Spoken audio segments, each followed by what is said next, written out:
meeting. We have rather a packed agenda of the January 8th, 2005 Planning Board meeting. This meeting, for the record, will be being recorded and will be televised and will be available through Chelmsford Telemedia subsequently. Also, the Zoom portion, people are able to participate via Zoom during the public input and discussion sessions. But if the Zoom goes down, we'll do the best as we can to keep things electronically running. But if not, we will continue our meeting. First, I wanted to start with an announcement, which is not on the agenda, welcoming our new associate member, Marcy Comtois, who was elected at the prior... Appointed. Joint planning board. At the Joint Planning Board Select Board meeting, we took a vote and appointed her. Welcome aboard. And first up, we have a conversation, first up we have public input, which will be related, limited to statements regarding issues under our jurisdiction, but which are not the subject of any pending public hearing. So first, is there anyone who'd like to make a comment or grace us with some public input? Any subject that is that is in our jurisdiction but is not a matter of an open hearing or on our agenda? Seeing none, we'll move on to our first topic, which is Kate's Corner. So this is an area that we've identified as having some conflicts, and we wanted to, conflicts pertaining to the zoning, and we wanted to, it's one of our areas of focus, that we would like to address areas in the town where there's potential zoning conflicts. And this is one we identified. So I think the way we'll tackle this is to first have a conversation amongst ourselves, discussing the area and what we think the issues are and what we think would be potential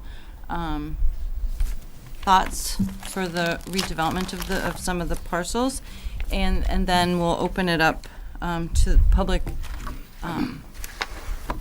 discussion to the relevant neighbors, many of whom who I think are here. We're going to keep that part of the discussion limited to about 30 minutes. We're going to ask that people limit their comments to no more than 3 minutes per participant, because it looks like there may be quite a few people who want to participate. We'll ask people not to be repetitive, if at all possible.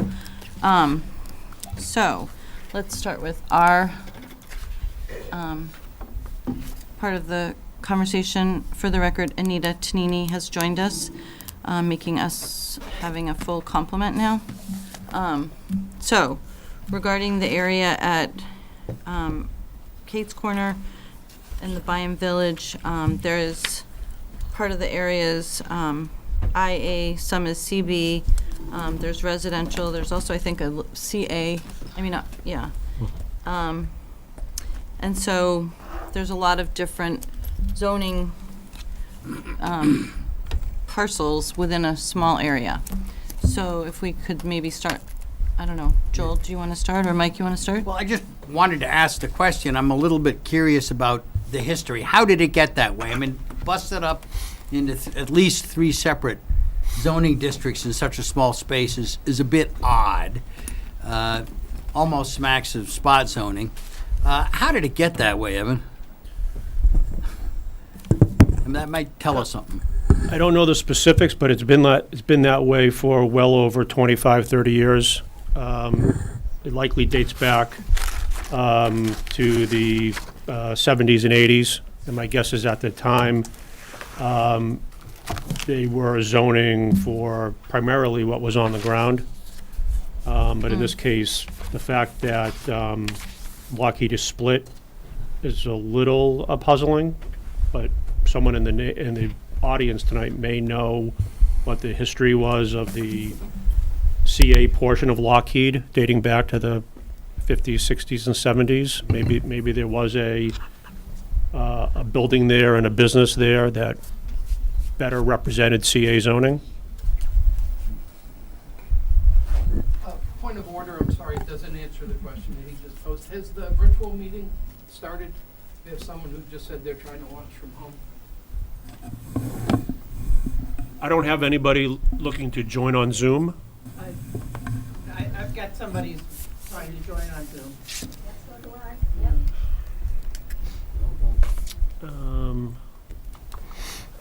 So there is a problem. The agenda. Stupid question, but what do CBCAI, what do they all stand for? Those are Zones. But zones. current, Yep. Commercial. Come up here, please.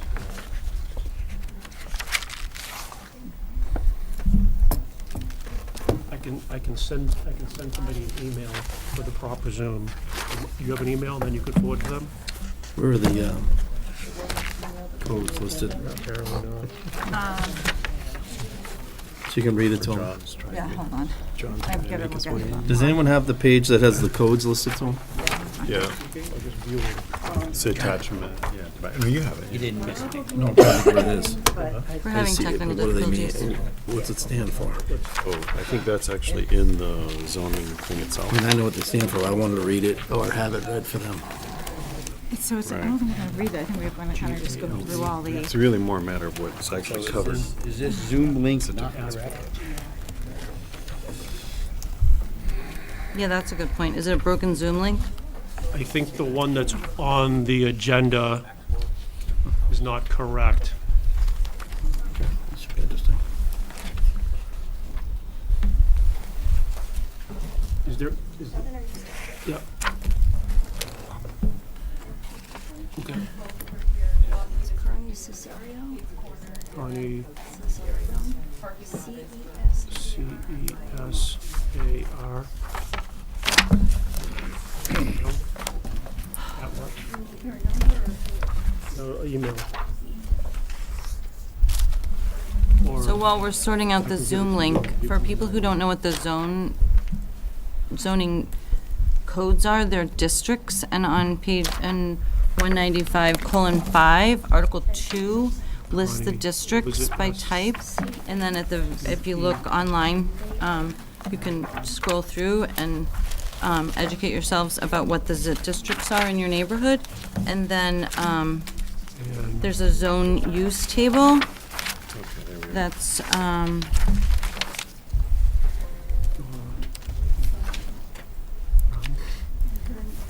an appendix at the end of the zoning book or the zoning code, which is available online. It's attachment 1. It's the use schedule. So if you want to borrow my book, I have an extra.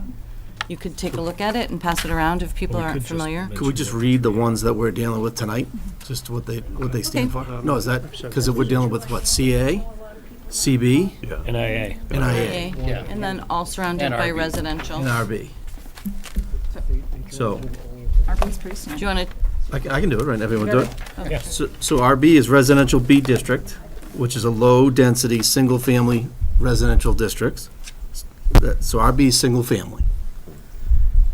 RA is Neighborhood Commercial District. These are districts for neighborhood areas. CA. CA. Excuse me, CA. CB is Roadside Commercial District. These are general commercial districts which are high-traffic generators, included are such as automotive repair, open lot sales, Right. wholesale business, retail, offices, and so on. And then IA is Limited Industrial District. These are areas that are primarily used for office, research, development, manufacturing, and warehousing. So that's what we're dealing with right now for this discussion tonight. and often the districts are more, they're not a bunch of piecemeal pieces jammed together, which is why we're looking at this area specifically, because it's a lot of different things squished in a small area. So one question I was going to have too for Evan, Evan's dealing with the technology right now. The districts that are there now, if we ever change anything down the road, these districts here are grandfathered in under the present owners, Current the current owners. use is Current use. grandfathered. Current use, Current not the use. current owner. Current use Yep. for those facilities are grandfathered in. For how long? To change of ownership or no, forever? No, forever. Forever. Forever, So just so forever. long, I believe, and Evan, correct me if I'm wrong, like they can renovate the structure, right? They can go in, renovate it, but they can't change the footprint or the use. Without When- coming to us. If they do that, then it falls under the new regulations, Okay. right? So like, for instance, someone can go in and you have Lockheed Martin there, and it's an office building and it works, you know, and say another office, we change it to RB, to single family. But that building can stay there another 100 years as an office building, maybe not Lockheed, could be some other Okay. building. However, what it can't do is someone come in like River Neck Road and try to say, oh, this is an office building, I want to put a distribution center in there. That's a different use, Okay. Check. right?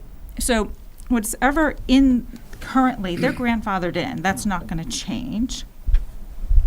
However, what we're trying to look at is, you know, what we're looking at IA in areas like North Drum Hill, 129. I don't think that's appropriate for this neighborhood, and, I mean, I would ask the neighbors, you know, what you guys think. I mean, this is why we opened it up. So we would like to fix this with your input of what you would like to see, knowing that what is already there is grandfathered and it can't be changed. But to prevent you a lot of heartbreak, for those of us who had to deal with River Neck Road, know about, in Hildreth, but we just want to make sure that what we're putting in is what you guys want. I also took a look at the overlay, because it also has a SAOID overlay. So I took a look at what businesses and properties are in there.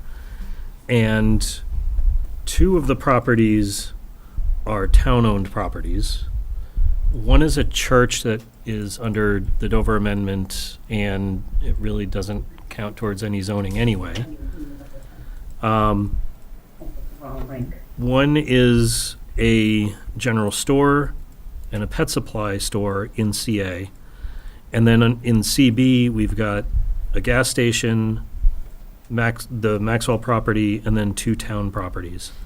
So the businesses affected by this, or the business properties affected by this, would be 4 commercial and 1 IA in Lockheed. I was just trying to Yeah. set the expectations that if we change this to RB, these places could be here for the next 100 years.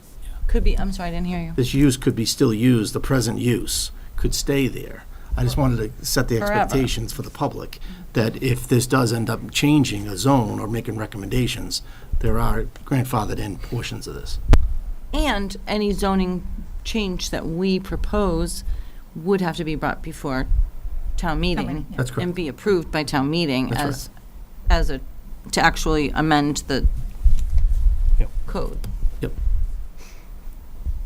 Can I just ask, you're saying if you rezoned it to RB, and I'm talking about Maxwell specifically, it could still be used as CB, you said, because it's grandfathered in. What qualifies as CB? Because I know the letter that we received, and the last time that we were here for a meeting, was a commercial business wanting to move in, but it didn't fall under the same guidelines as Maxwell, and so a variance needed to be granted. So I guess what I'm asking is, so what types of businesses would be allowed without any variance? So whatever is operating today, Yeah. so another person who wants to do what Maxwell's is doing. So basically, just. I'm sorry, can you come to the microphone and give us your name and address? Yeah. Sure, Susan Hickson, 30 Maple Road. I'm just curious, you said whatever you changed the zone, or if that area were to be rezoned, and you said RB or whatever for single family, whatever it's rezoned as, it could still currently operate under what it's zoned as now, which is CB, I guess. Not what It's a it's little zoned more at limited than now, that. what it's currently used, what it's currently. Or it's used, okay, so I current guess that's use. what, so That would be basically, the- anything that's not a pet or garden supply place could not Right. move into that location. Right, because, like, exactly, so Okay. like, kind of use the example of like Lockheed, right? Like, you Yeah. couldn't have a distribution center. If we changed it to RB. Right. It could still be an office building. Okay. Because that's what it's doing. They could Okay. still renovate it inside it, not change the footprint. Mm-hmm.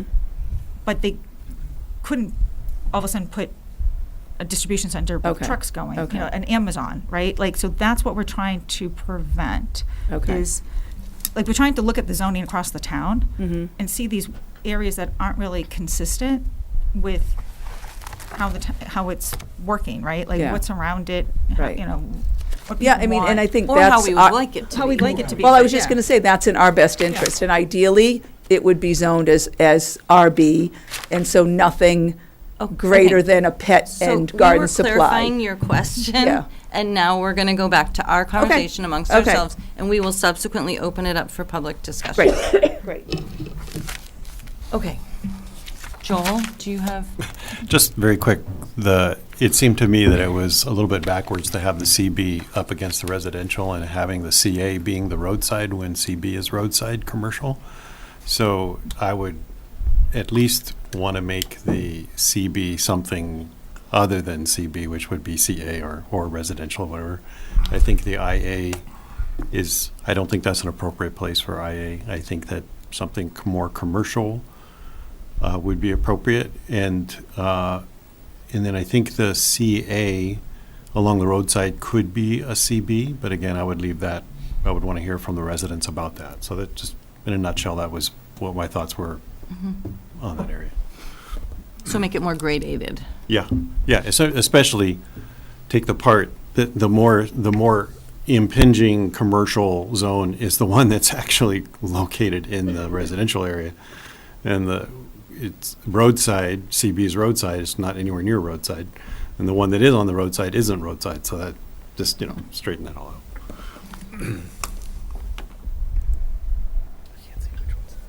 That's CB. That's CA.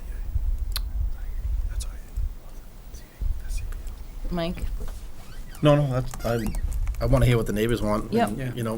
I lived in that area for many years. It's all residential, so, Right. and very little commercial, so. Anita? Again, I think I've already stated Yep. what things, but it's one of my favorite parts of Chelmsford, to be quite honest. And I would like to see it more RB. I think my preference would be RB, but I'm open to, some roadside commercial CB. I'm not getting the right terminology, but. No, I would not want CB there. Not I would CB, want with CA? CA CA. at most, yeah. um, Chris? Yeah, I agree. I think I think at least CA or RB would be a good option. I think we also should remove that overlay from the mix. I think that's also causing some problems in that space. So I would like to hear what the residents have to say, but that's kind of where I'm leaning. Mike? Very much the same tenor as everybody else. I mean, we have to recognize that it is a small center somewhat separated from the rest of town, and it's not an unreasonable thing to expect some, like CA there. And that may be a good answer. IA is totally inappropriate there. And even CB raises some questions that may be able to put it all together under one label, and that label might be CA, that might be RB. But we have to keep in mind that there has to be we have to allow for some commercial presence down there. It's far away from everything else.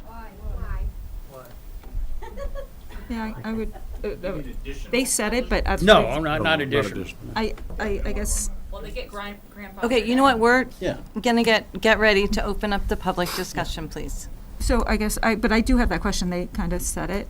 You said you should allow commercial? Well, that's really what the question comes down to. Should we allow any commercial? Should it be just CA? Should it be RB only? Yeah, okay. Can you just clarify what is CA? It's, well, it's called, Hold on. It's called neighborhood commercial. yeah. But what does that? So I think, You'd have to go, to get it specifically, you'd have to go back to the back of the thing to see what are all the uses that correspond to that zone. We'll be here for a while. We'd be here for a while if we listed them all. But it'd be So small store, Yeah, that kind of, that it'd be kind of thing. small. however, well, I mean, if you look at the use, and I think it could be, put it up on the board so people can see what can be there and what can't be, because I think it's an important discussion. I mean, like, if we're looking at CA and RB. Yeah.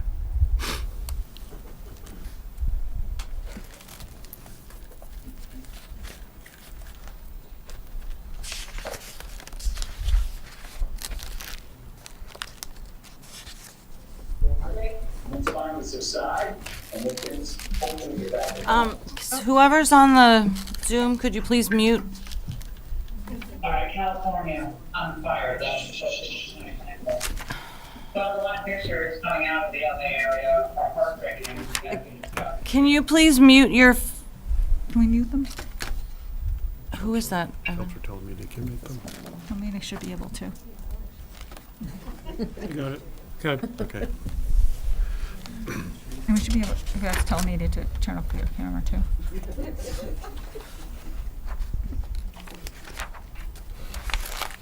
CA, CB are on the screen. Yep, so, It's gonna be hard for them to see it.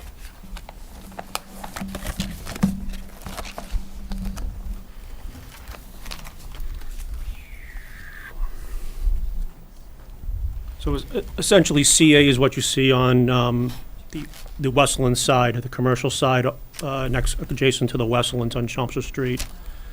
CA has uses that are predominantly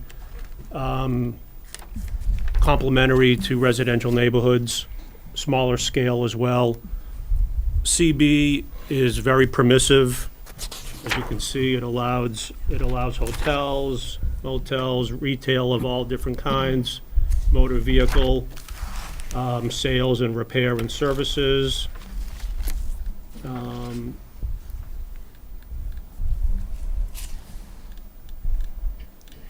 It also allows fast food drive-throughs, while CA does not. Both allow office. CB allows banks with drive-throughs. So CB is what you find on certain parts of Chelmsford Street, between the highway and the center. Tingsboro Road is zoned CB. So I think we've all come to the conclusion that if any commercial is going to be allowed, CA is likely a better fit than CB. And some of the uses on the table require planning board approval based on the scale. So like some things in CA can be only allowed if they're greater than 3,000 square foot per structure if they're planning board approved. So they would have to come before us if they were of a certain scale. one thing though, that, just to point out, that under CA, would have to come through the planning board, but kennels would be allowed. I mean, well, would have to have planning board approval, but that was a hot topic in some other Yeah. planning board I meetings. think there's already a kennel there. But there could be more, right, anything that's zoned, someone sells it, someone else can put something in, so that's, just to be, when you're looking at the chart, just to kind of think of stuff like that.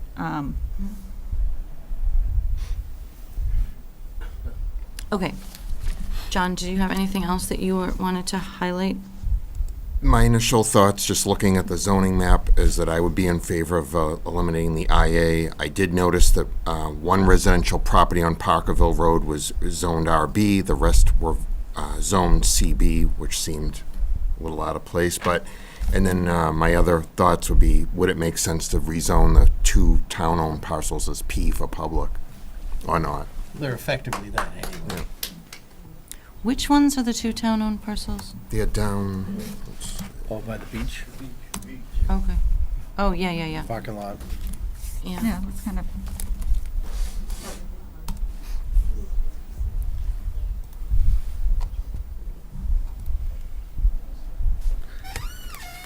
I mean, I would just also like to say that while this conversation kind of came to the head because of an attempt to redevelop Maxwell's into basically an outdoor contractor site, I mean, I feel that it's that property, the owners of that property have a right to sell it for a use that, will hopefully zone it in a way that it's, the neighborhood can get behind it, but they're not just gonna be able to sell it for a very restrictive use. I wouldn't think that that's, I wouldn't feel that that would be fair on our part. If we zoned it like single family, for instance. Evan, what's the use for that currently? Retail. Retail? So any retail could be there? Yeah, retail to Wouldn't necessarily retail. have to be, because someone said earlier that would have to be a garden store, but I don't think that's the No, case. retail to retail. Okay. All right, if no one here has anything else they want to specifically say, Marcy? No. Do you have anything? Then why don't we open up to the public comment? And if people could come up to the microphone, get in line, state your name and your address and your thoughts or recommendations for us.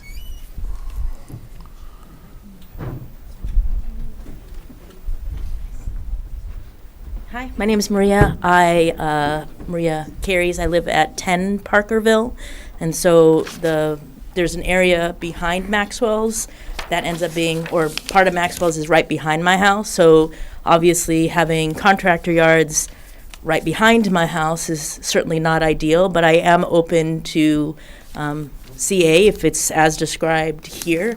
I agree with Anita. It is a unique part of town. The reason I moved there, we have the pond, and I took my daughter swimming there as she was growing up, and it was really nice. And I'd like to keep it that way. So I think there's not many other areas of Chelmsford that are like it. So I think we need to respect what it is today.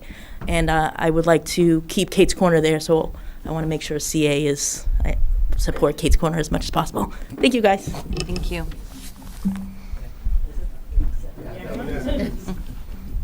Hi, my name is Richard Byam. I live on First Lane in Chelmsford. My family obviously has been around a very, very long time. And when I think about South Chelmsford, I look at it the way my parents and my grandparents and my generations and generations of my family have seen it. And I think we have this beautiful historic village that is not unique, but is extremely special. Not just to my family, but to all the residents around the pond. And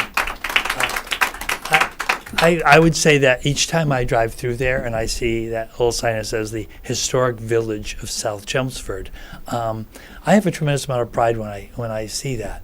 And we are people who live in that area, and we don't have the power that the planning board has.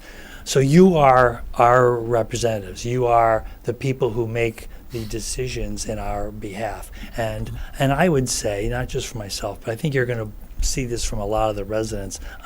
We're going to ask you to preserve our village, okay? And I don't think what we need is to move into a direction that would make it more commercial or more appropriate for businesses than it is now. We understand what it is now, but we're going to ask you to be the people on the front line who help us preserve our village and the nature of what it is now. I'm not going to belabor the point, but I thank you, and I think you're going to hear a very similar sentiment from the people here. I don't think anyone here would vote to let's have more commercial enterprise in South Chelmsford.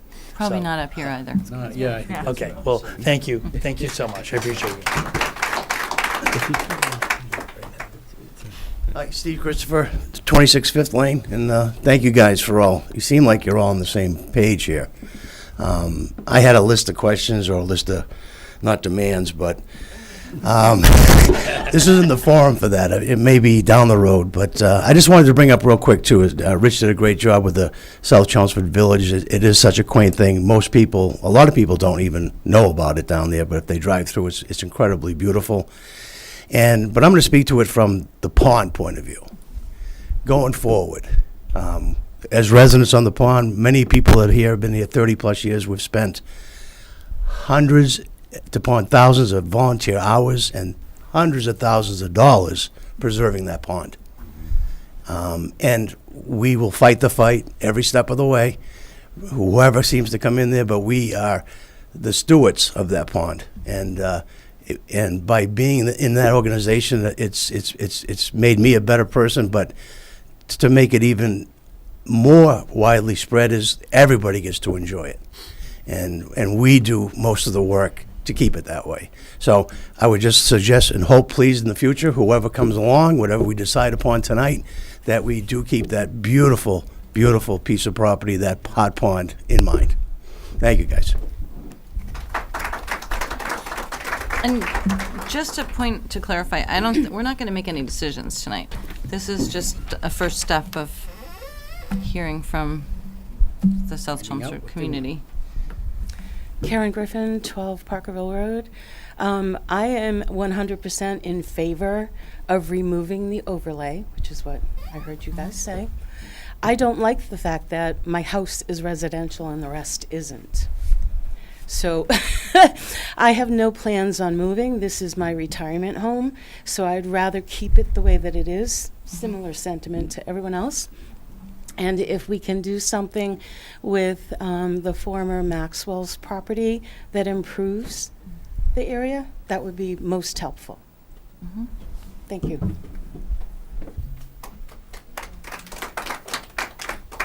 Hi, folks. Robert and Mary Ellen Haig. We live at 24th Lane in South Chelmsford. And you stole my thunder about the welcome to historic South Chelmsford signage on both directions from 27.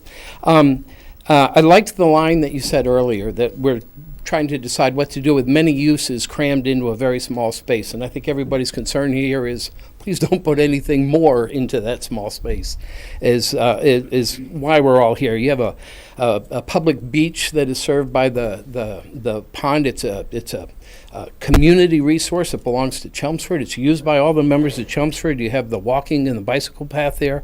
Paddle boarding and kayaking and fishing and boating is done on the lake. And it's just an amazing resource.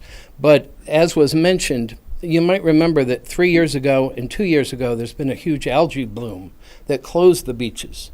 And the algae blooms are a result of what goes into the lake, from everything from fertilizers to chemicals and things that we're trying to greatly limit by a tremendous amount of research by a number of people in this room, by maintenance, and by, as of this past year, constant and semi-professional monitoring, which resulted this year in 0 closures of the lake at all. So it shows that with neighborhood and community information, we can monitor and keep the lake pristine for everybody's future use. I do have a question real quick. The map that I see over here, I don't know if it's the same one that I see over here because we're at different angles. Behind Raytheon, or I say Raytheon, it's Lockheed. Pardon me for the government contract. Behind both what was Agway and Maxwell's and the business, contractor business, there is an area that looks like it's a swampland. Is that a buildable space? Is that always to remain conservation-ish and untouched?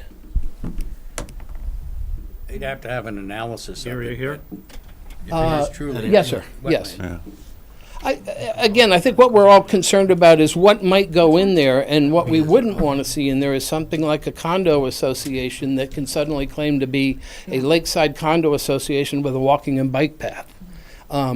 That would be a horrible use of this, but it would certainly bring some taxes into the town, and we're trying to balance and make sure that where's the right place to be. And we think that everybody here on the board, certainly the size of the folks that are here, all feel the same way, and we thank you for your work on that. Can you do me a favor and just point where you're talking about on the map Sure, if I here? may. Oh, it is hard to see in here, but there's all this swamp area here and a little tiny bit right here. Yeah, those are wetlands. Yeah, you're Yeah. not, They're protected by the Wetlands Protection gonna Act. get anything. Conservation Commission has jurisdiction over that. It's not likely to be developed. Thank you. I just wanted to bring that up. The other thing that I'm sure that you know is directly across the street from what was Agway is the Byam School. There's a small park that is next to a historic home that is used regularly, surprisingly. It's a very small space. You have the walking path. What we're worried about is anything that might bring in, including retail, that might bring in more traffic and be a detriment to what is already a very strange intersection going off on Maple and South Chelmsford, Parkerville, and the Cates Corner area.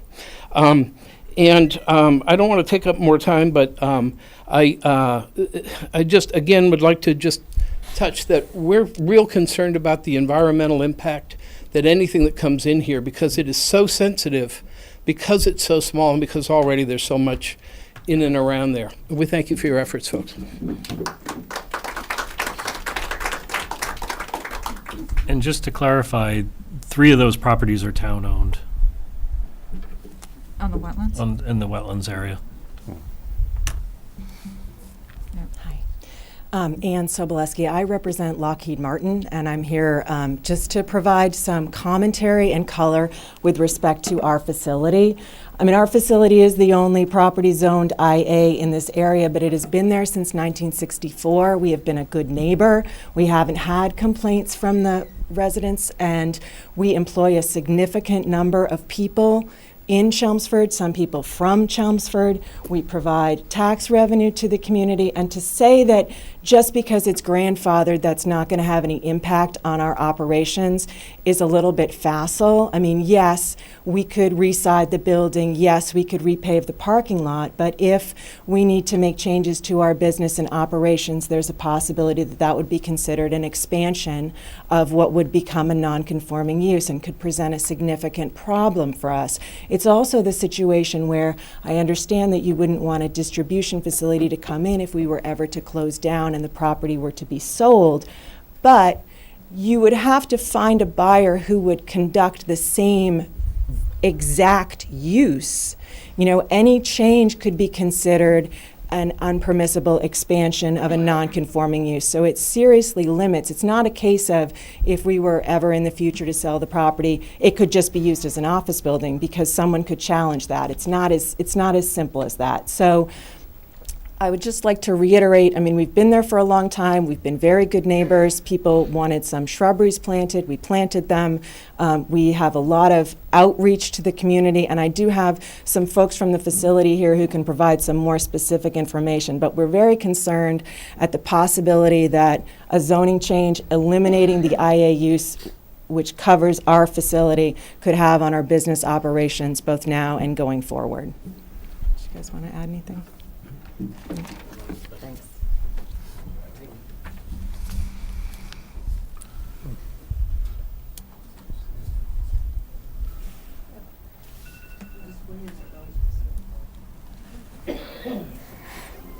Hi, Larice Bisciuto. I live at 71 Garrison and have been a resident there for over 30 years.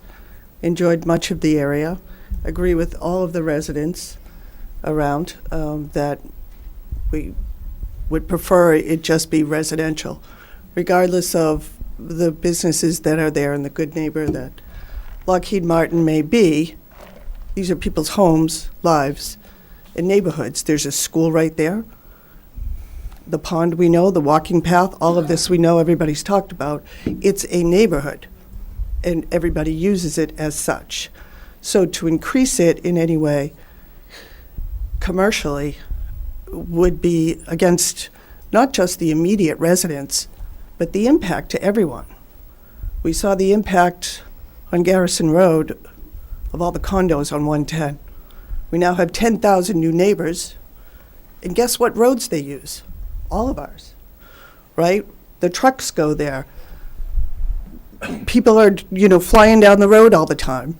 There's police, I've asked, they don't have the manpower to man that and to police that. So just think about the wider impact as well. And please stand with us, because it's not just those couple blocks. It's huge area. And, going up through Westford, there's no main trucking on that road. So where are you sending all those cars? You're sending them up Garrison, you're sending them down Hunt, you're sending them down 27. So I understand that Maxwell's may need to sell, and you need to be fair. But that doesn't mean you turn a neighborhood into an industrial area. Thank you.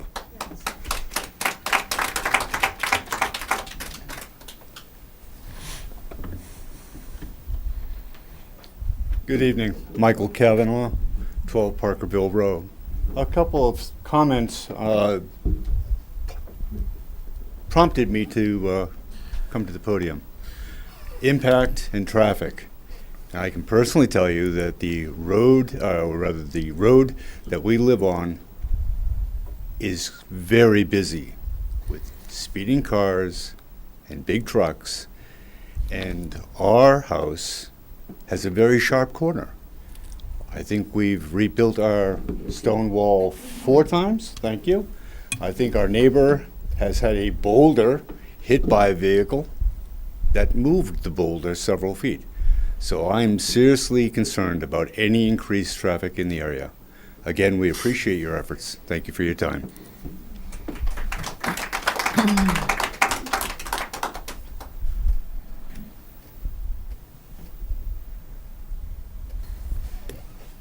Okay.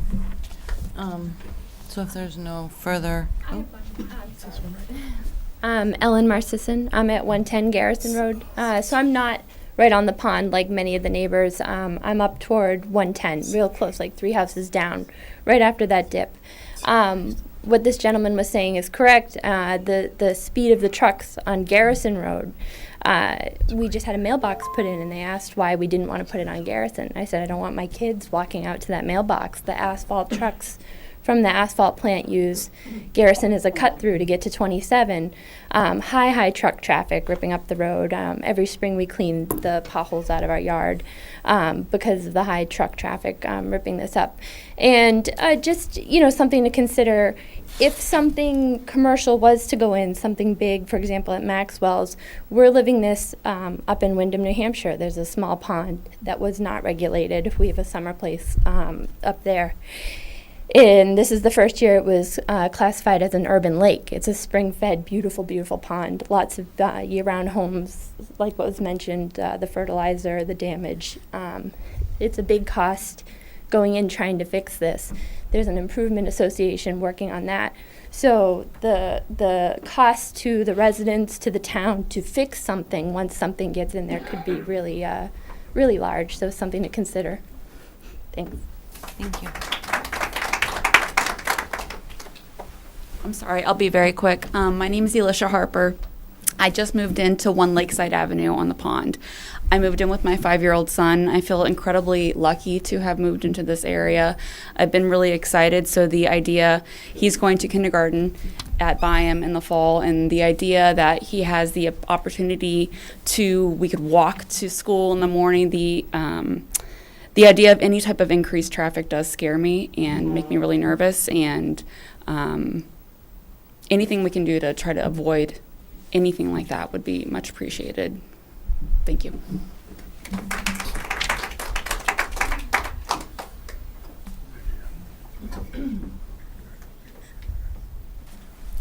Hi, Vivian Merrill, 23 Maple Road. I am directly across the street from Maxwell's. I know they're for sale.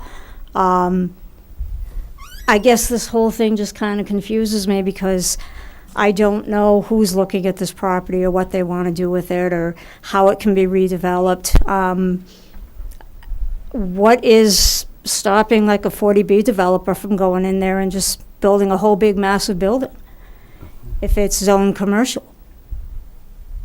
Is it because it's a multifamily use that's not allowed, or is it allowed?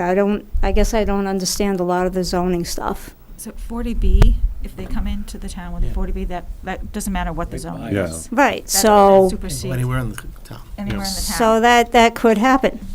I mean, everybody's jumping up and down about traffic. Yeah, the school generates boatloads of traffic because everybody drives their kids to school instead of putting them on the bus. What's stopping that from happening? I don't think you can. we're not gonna be able to do that. Okay. So how is changing the zoning going to change anything that's going on in that neighborhood? One thing that can't go in there now because of the zoning is single family. So because it's currently CB, and single family dwellings aren't allowed there. So it's in a beautiful area. So again, and I'm not.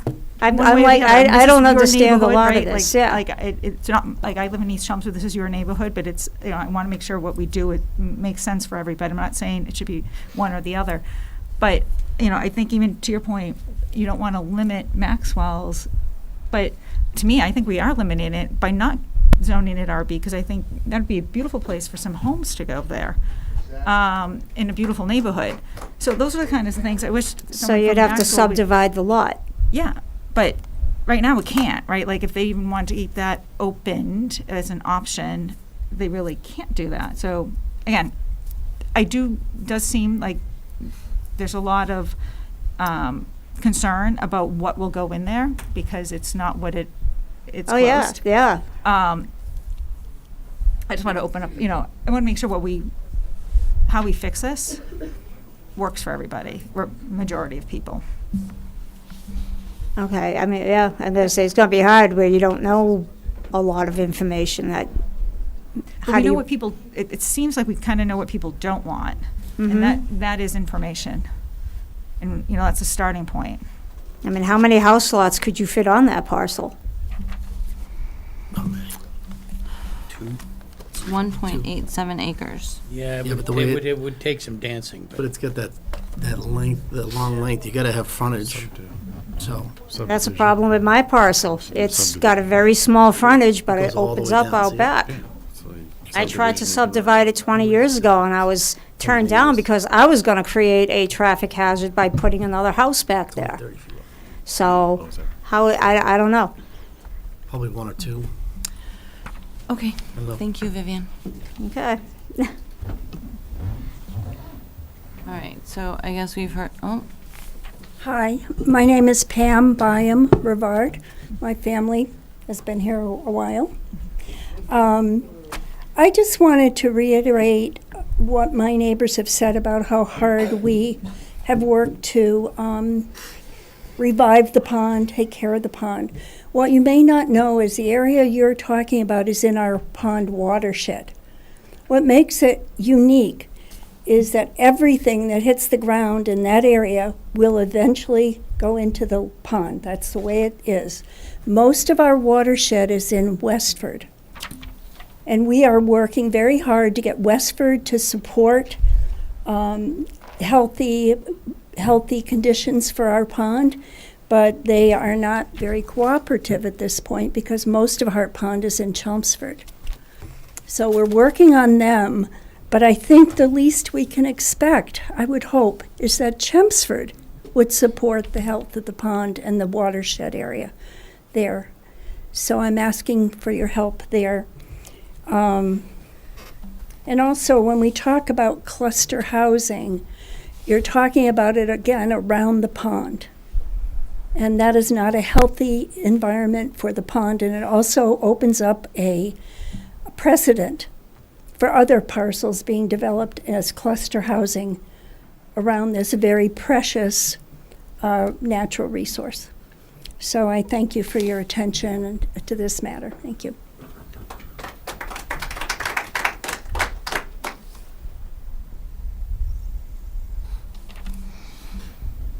Okay. So, I think the next thing that we probably should do is maybe come up with a list of the concerns that people have, like the hot button issues, and think if we can figure out how we can prioritize them and address them. So clearly safeguarding the pond is maybe the primary concern. Safeguarding the historic village character is another. traffic.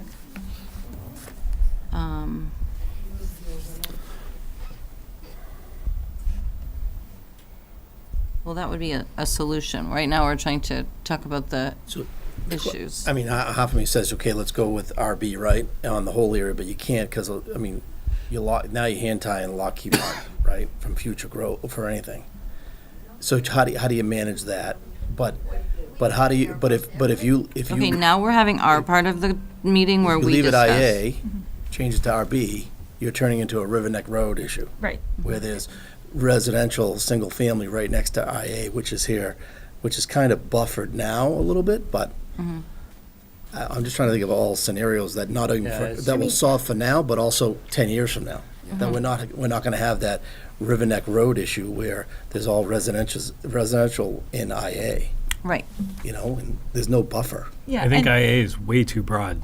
No, I agree. So maybe, I don't know, maybe is there a way we can develop an overlay that gives them residential only, you know, but allows the present owner to do what they It's beginning to look a lot like spot zoning. Yeah, and I know you and can't I'll do that either, like, right? I mean, like our job is planning here, right? Like, what do we want for this area? And I feel for Lockheed Martin, I get it, but we have industrial areas in town that they could easily move to, and if they really wanted to grow. We have 129. Like that's, people, way before me made a decision that this was our area, and it made sense because it was close to Route 3 and 495. I have no idea how this decision came about in South Chelmsford for an office building. Right. I feel for it, but I don't, it's grandfathered in, it can be that size. I'm sure people, there was other areas that in the planning board would work with them if they need to change it. But to me, that has to go. I agree with you 100%. I totally agree with you, but I'm just thinking, what happens to the value of that property for Lockheed Martin when you can only put one house on there, and it's going to take a couple $100,000 just to take the building down? It will never be built for home. Here, let me look up Lockheed Unless you have Martin's to put, 10K, I'm just trying to say, and I'll tell what do you what do? that No, impact I'm just will trying to be. say, what are you doing to a Is that present owner? You know what I mean? I get that, but. And I understand, I think the RB would be great here. But what are you doing to an owner too that owns the property? I'm And sorry. how does that help them? Does it crush them from even selling the property? Because unless they take out, I mean, you got the church there, you got, what happens to the church eventually if something, right? Well, the church has Dover protection, right? It has Dover Walls. Right, Sure. so It Lockheed does. Martin Well, it's a has a church. $111 billion market cap.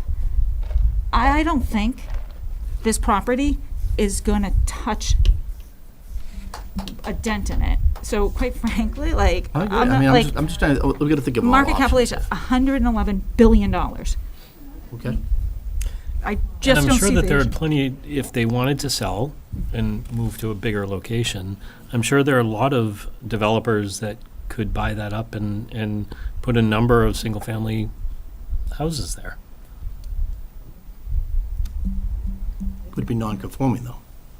Single-family lots, you can't put a lot in there.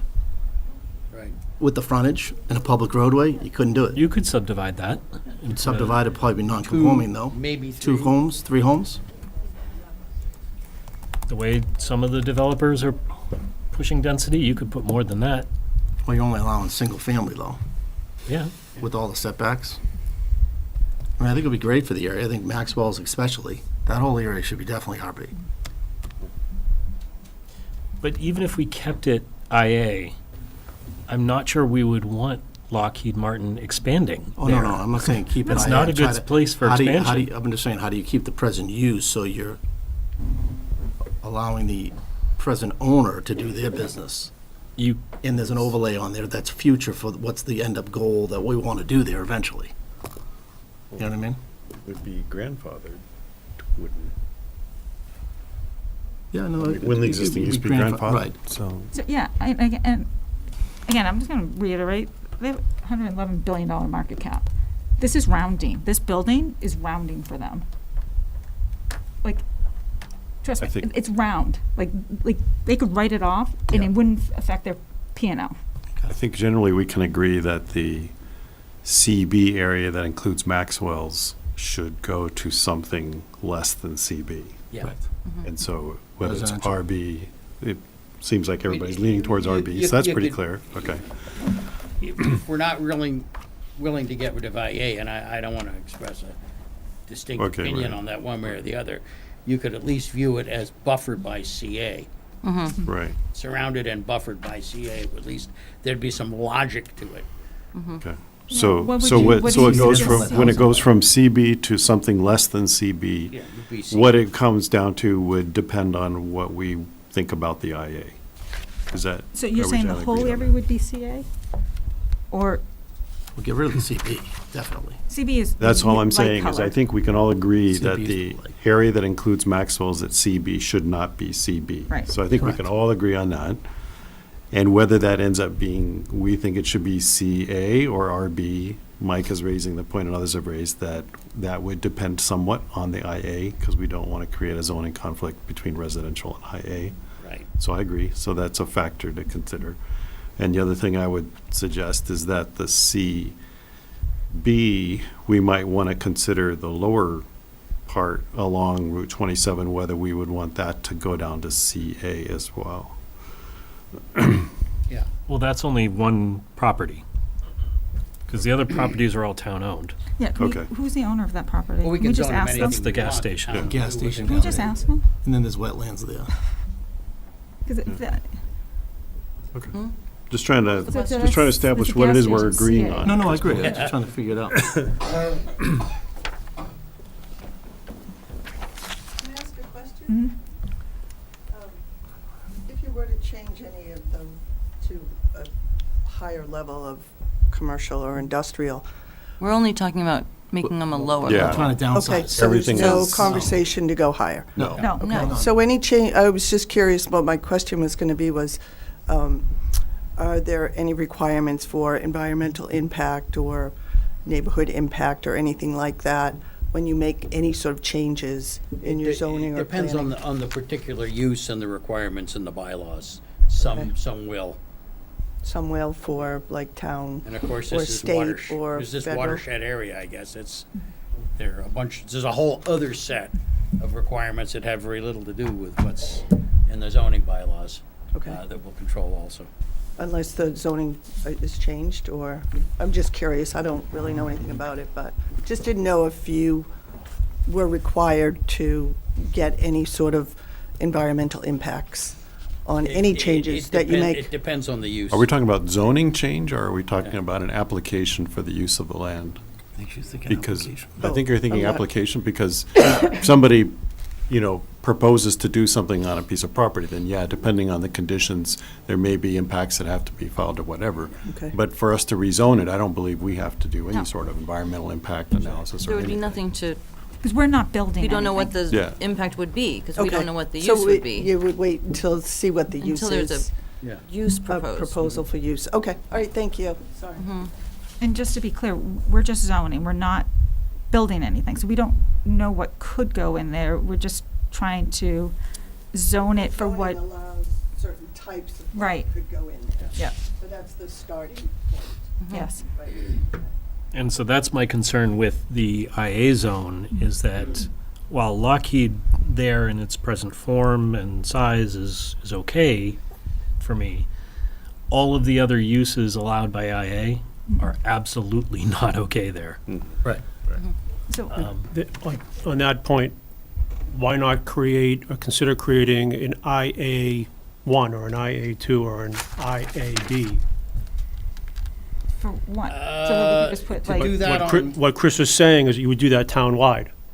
And so there are likely areas where existing IA zoning is deemed appropriate based upon its surrounding context, and in many areas where the comprehensive list of existing IA uses is deemed inappropriate, Too much. you can create a limited IA but then, isn't that- without, IA1, yeah, IA2. so for and- example, Lockheed doesn't do, compared to other businesses in town, they're not doing heavy industry. They're R&D, they have some manufacturing, call it clean tech, call it whatever you want. that may be viewed differently than other types of limited industrial uses. So there's nothing preventing the planning board working with the neighborhood and the business community to create an extremely limited industrial zoning district. Sub-district. That is catering towards clean tech, R&D, clean manufacturing. Maybe that may be a way to kind of thread this needle, And then as keep opposed heavy to try to industry. look at IA as a one size fits all. So then you make housing, you make heavy machinery, heavy industry and warehousing and the. All the types of district. IA uses that are of concern, and then identify the types of industrial type uses that you want to promote or are not of concern, and we can create a separate zoning district. So you're bifurcating or further defining what you mean by limited industrial and then clean tech, or whatever you want to call it. That makes sense. as Isn't that called here? commercial, though? I mean, maybe real estate law and zoning law have changed in 40 years and I missed something. But when you go to change the zoning on one lot, That wouldn't be one. No, it'd have to be bigger than that. Yeah. No, he's Which- talking which about means- making the whole Right, IA. which means you would sub- effectively make the whole piece Yeah, this IA2. yeah. You would designate, you would revise the zoning map. So Yeah, look you at- revise the You would zoning look at map all to do the that. And IA. I think IA2 or clean tech is a really good idea, and it probably in many places in town better fits. But what we people wouldn't- want and what we do, but We wouldn't expand the IA yeah. footprint. We would like subdivide it. no, So- you're missing my that's- point. I think Mike's point is, if I understand it, Mike, is that basically what you're saying is we can't create a new zone that is only applied to this That one one piece of lot. property. There has to That's be why other it's- places in town I didn't think where that it's was also what Evan identified. was proposing at all. Yeah. And so I think what Evan's proposing is we have to look And at this- all of the IA. This all and goes back to subdivide what it Chris all. is alluding to is the existing use table is problematic. Yes. Right. And so you can change the zoning map, but if you don't fix the use table, there's still a problem. Yeah. Right. So I still have an issue with I still have an issue with this office building in this area of town. Like, to me, it just doesn't make Yeah, sense. that's a Like, fundamental- and I didn't, and I can't fix what happened 50 years ago. But to me, like, yes, I think that's another problem we need to fix is, our use table, sure, for our industrial areas. But to me, this neighborhood, like, we shouldn't have had it in the first place. That was not the right place. And I don't know if there was an intent of some highway being put in there, or 27 becoming a highway, like Route 3, or I don't know what was going on back then, but to me, I'm not, like, I appreciate your concern about, trying to thread the needle, but I'm just This is I'm one of just those trying to things that assist the we're- board. I mean, we're not going to finish this conversation tonight. And as you know from River Neck Road, you will not eliminate a use that a property owner that either values existingly or values future-wise. The only way you are going to influence the behavior of a private entity is by providing alternative zoning options that have equal or greater value. That's the only way you're going to change what's on the ground. By downzoning, you are not going to achieve. I don't necessarily want to change it. I'm fine with it being an office building, and it's staying the status quo at this point, because it works. But I am concerned about, as the town evolves and grows, one of the things, So that's what I'm saying. If you don't want it to go from clean tech to dirty tech, then either create a new zoning district or go in and change the use table. And I think that's what Evan was suggesting, Anita, is that if we like the use as it is now, if we're okay with that, then we create a new zone that includes this property and other areas that we might want to change the IA table to create essentially a lighter IA zone that does include pretty much just the office buildings and some of the non-invasive businesses that we would rezone this property and some of the other areas of IA. So we have to look at the whole That's- IA that's- map. That's where I think we may be in trouble. I like the idea of a limited IA. I think it has great applicability across the town. Right. But even if you do lots of other properties in town, if you go just at this property to try to rezone it, you may, I don't say you will, but you may get into some trouble. and that's You'll be something fine, that because town it's council- currently zoned, Right. it's currently zoned industrial. Yeah, but you're knocking it down. You're basically creating a new zone. Yep. No, you're changing it. And You're you're changing changing a current zone. Right. You're creating a more specific, customized industrial zoning district. Okay. You may not even call it industrial. As, You as may a call it general, something as a else. general statement, I think that makes sense. We better talk to town council. absolutely. About doing it for one property. We're not talking about doing it for one Yes, you are, property. here. You may One do it property in other here as properties opposed in to- other places, and that may be okay, but if you do it to But no, one of course, property we'll get here, clearance from council. I think the questionable. diff- We'll get the some I'm the not saying starting it can't point be here done. is that it's currently zoned industrial. Yeah. So you're not You may be able to creating do a it, but you new need to spot tread zoning. carefully. Yeah, of course, yeah. But my point is, you're not going to eliminate a use simply by Right. changing the zoning map or the zoning table of uses. If you're truly trying to change behavior, you have to provide other uses that are, again, same value or more value, which is why the COID overlay is still applicable here. Yeah. You're not going to get Maxwell's or Lockheed to build single-family. The economics don't work. However, multifamily may work at a certain point. Yeah, and that's something apparently people don't want. Right. But my issue is that the overlays don't address the underlying. The overlays do not change, do not influence, do not change. They added to, because at the time, the planning board and the community, there was no appetite to do complicated zoning. Yep. And there still isn't appetite to do complicated zoning. And even if you try to do complicated zoning, every property owner is going to freeze the zoning like Riverneck did. So you're better off trying to work with those private property owners and provide them added value and flexibility, so that at least you're giving them an opportunity to propose something that is better than what's on the ground, and then you're prepared to embrace that opportunity collectively to gain all the benefits of that opportunity. One comment I think it would be helpful for the audience here is if you would describe what you mean by freeze the zoning. I know what it is, but I think we should tell people what zoning freeze is and how it works. Yeah, I mean, without getting into the legalese, for all intents and purposes, if the planning board recommends to town meeting and town meeting agrees and they change the zoning from IA to RB, Lockheed or any other property owner under state zoning law has provisions where they can submit certain plans to the town, and they essentially freeze the zoning, the existing zoning, for, I think it's a period of 8 years. So while 8 years isn't a long time when you talk about planning and zoning, my point is that between the zoning freeze and then pre-existing nonconformity, it's highly unlikely you're going to get rid of a significantly sized and high-value industrial facility. And I don't think anyone's intending to get rid of anything. No, understood. I just think we don't want expansion and things to get worse. Understood. Because, I mean, Again, I don't want to belabor this, but when a property owner representative comes to you and expresses concern, again, that's messaging. What kind of message are you sending to your stakeholders? And they're telling you that it puts the company at that particular property at a zoning disadvantage. They don't want to be classified as pre-existing non-conforming. So that's something you're going to have to work through.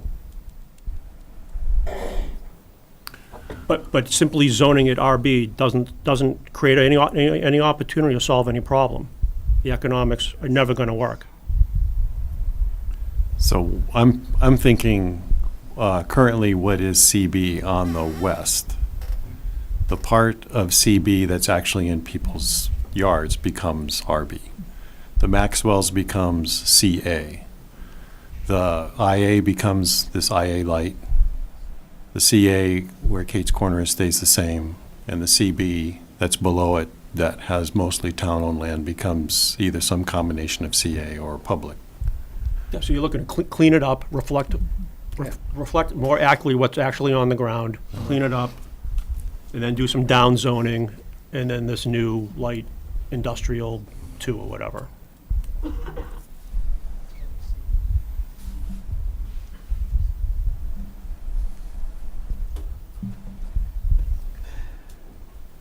I think that's a good first step that we can take a look at and Yep. see what it looks like on the map. I mean, clearly that doesn't address the pond. The pond is basically the purview of mostly, other regulatory bodies. Not so much zoning. I mean, anything that's going to adversely impact the pond is going to be the purview of conservation. Or any development that or comes in front of you. Board of Health or. So for next steps, I mean, I could take a crack at creating a draft proposed zoning map. But I think the big item here is maybe having a subset of the board or the full board prioritize a work session to look at the existing IA and try to cherry pick existing IA uses that would be considered clean. And then maybe there's a list of new uses that we don't currently define and regulate. Yeah. Like to include. And, and ask the residents of the neighborhood to, kind of go back and look at our zoning, look at the map, look at what can be in the various areas, and if you feel, just email us your thoughts. If you go home, think about it.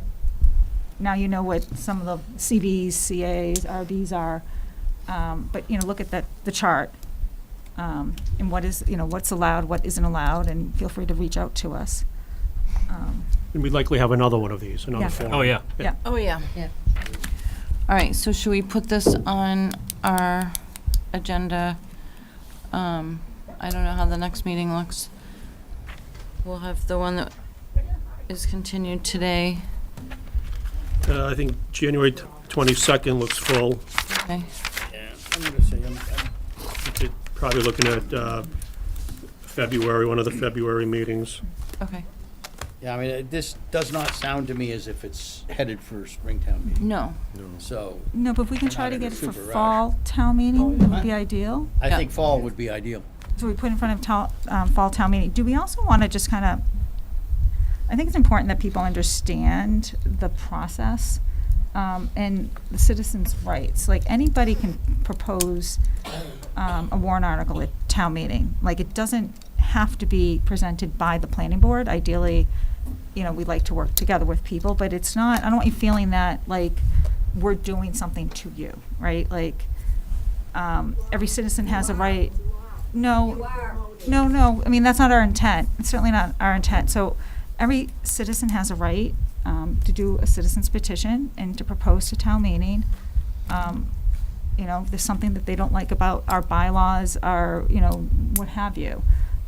We started this process because we recognized through a previous application that this was a problem.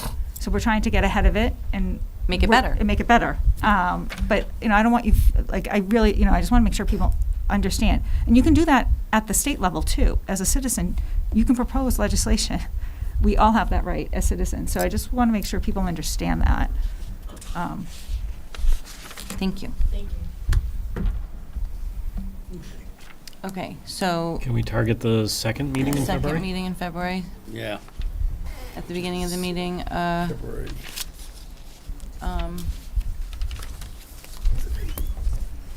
February, first meeting? February First- 26th? Second. So this will be back on the February 26th Planning Board agenda. 6:30? Yep. Yeah, that looks good. Better. Okay. Next up, Want we to just give a have, couple minutes for the room to... oh, you know what, I wanted to say, and I neglected to do it at the beginning of the meeting, that 61 versus 65 Dunstable Road has requested a continuance.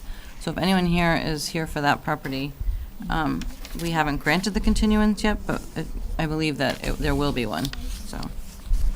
That was a late request from the applicant. Thank you.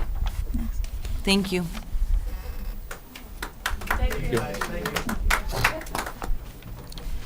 Next up, we have a new public hearing regarding the ADU bylaw. For the purpose of receiving public comment to amend the town code, chapter 195 zoning bylaw by deleting section, I'm not going to read the whole thing. Chris is going to give us a lovely, concise presentation. To clean out. Should we take a break while people clear? Yeah. Yes. Okay. Like 2 minutes? Just do it.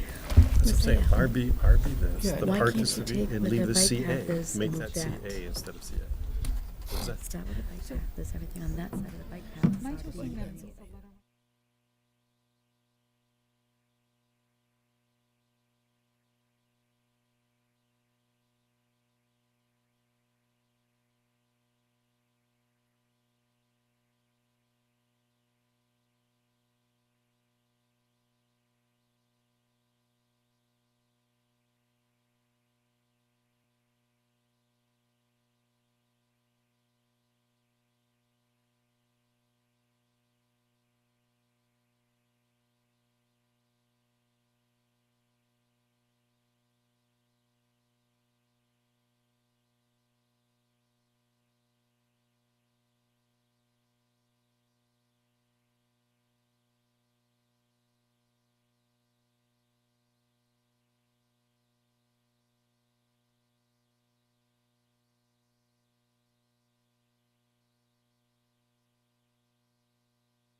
Seems to be cleared.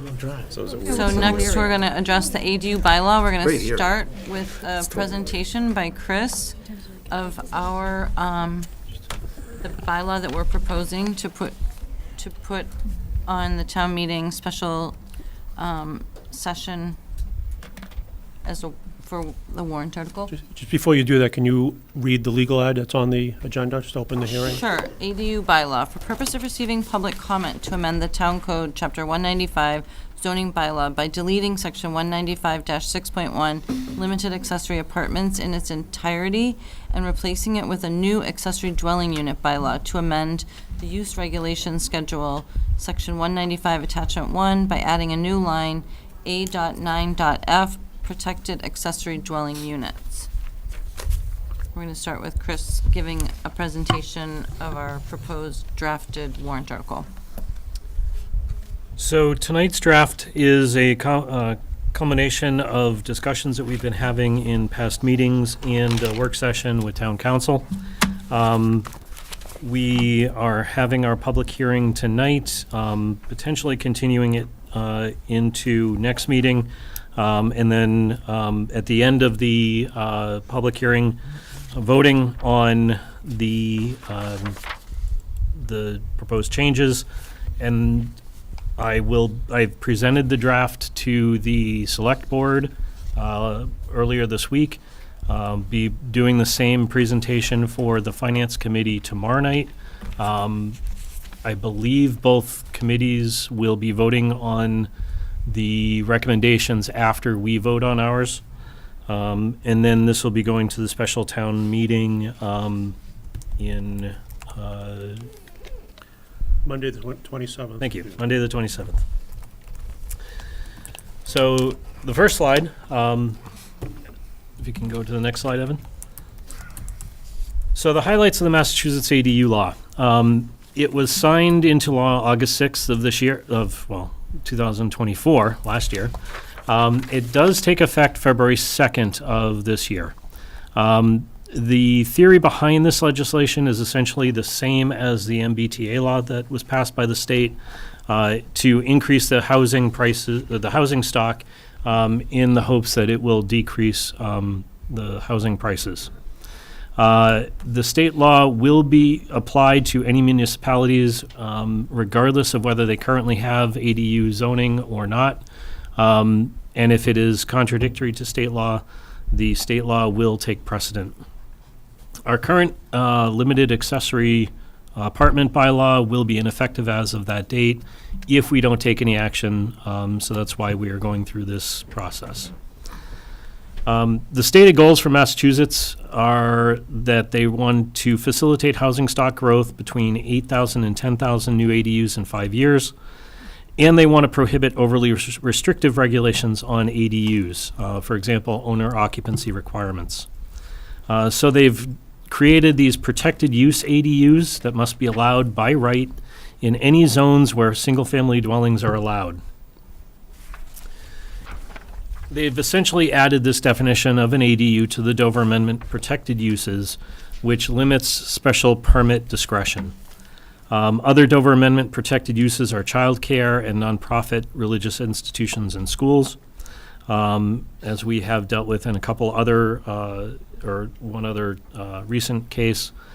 The attached and detached ADUs must be allowed by right in any zoning district where single-family dwellings are allowed, not just in single-family zones, but anywhere that single-family dwellings are allowed.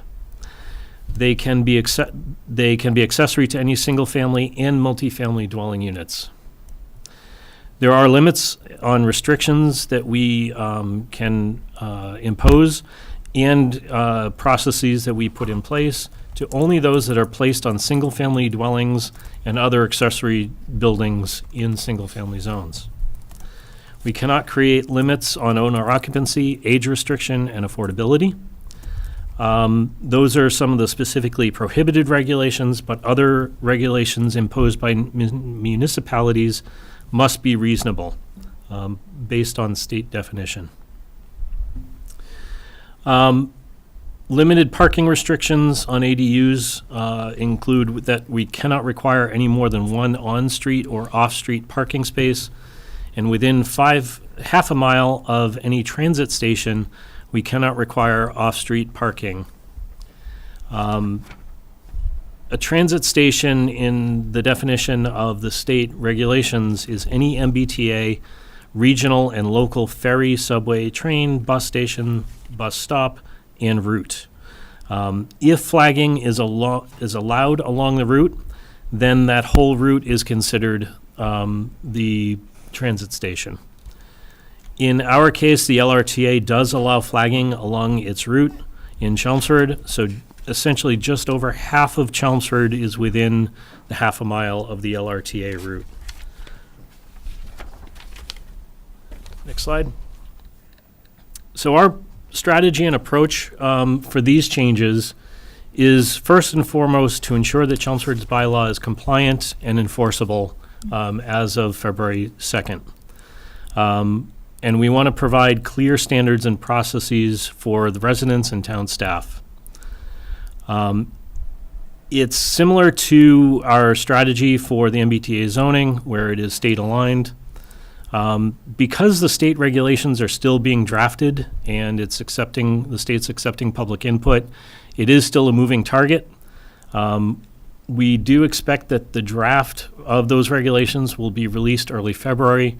There is no date, as far as I know, set yet, but it's unlikely to be anywhere near enough time for us to implement by the February 2nd date.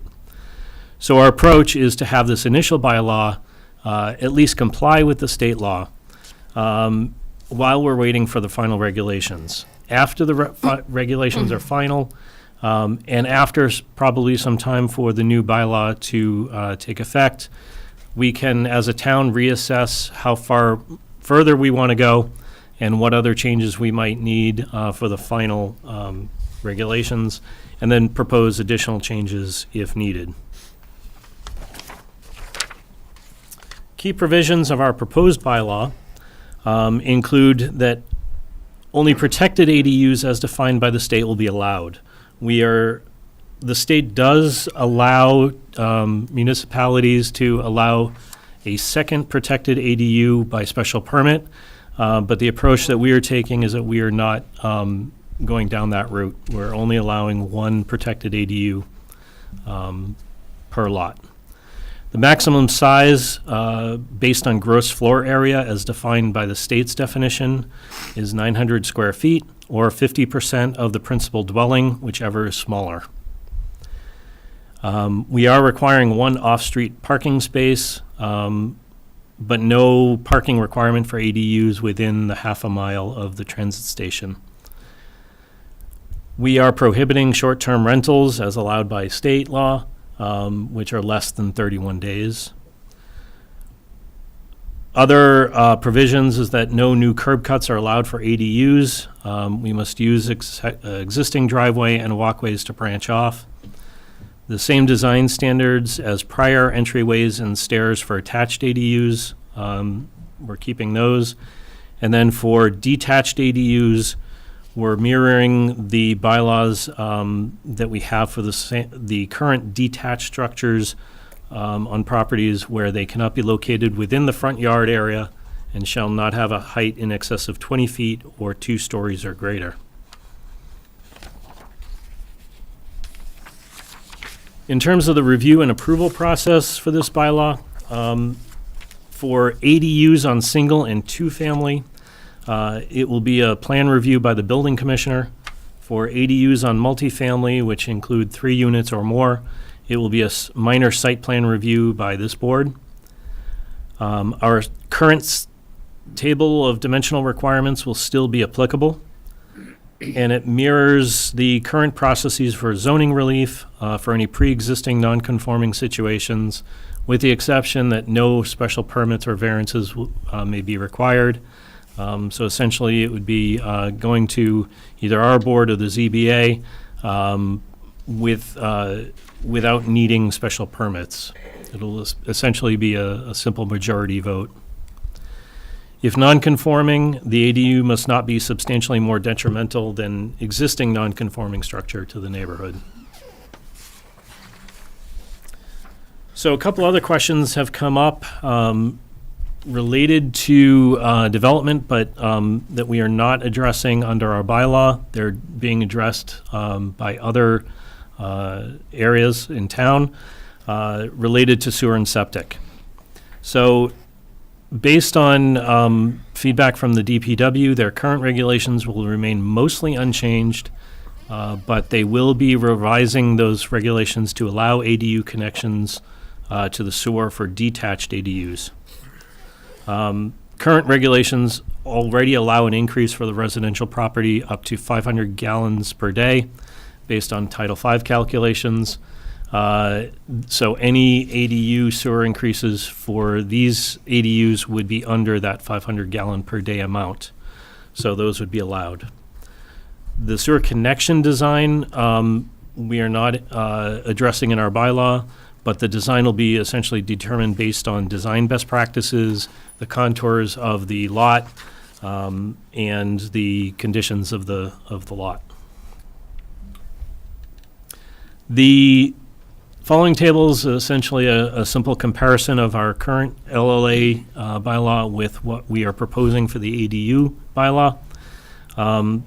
The big differences are that we are now going to be allowing detached and attached up to 900 square feet as opposed to the 750 in place now. And then removing the restrictions on owner-occupied or the familial relationship. LA, what does it stand for? Limited accessory apartments. Apartment. You may want to, That's the whole thing. so people know. Mm-hmm. So in terms of the timeline of next steps, tonight we are having the hearing. Depending on how things go, the hearing might continue into the 22nd.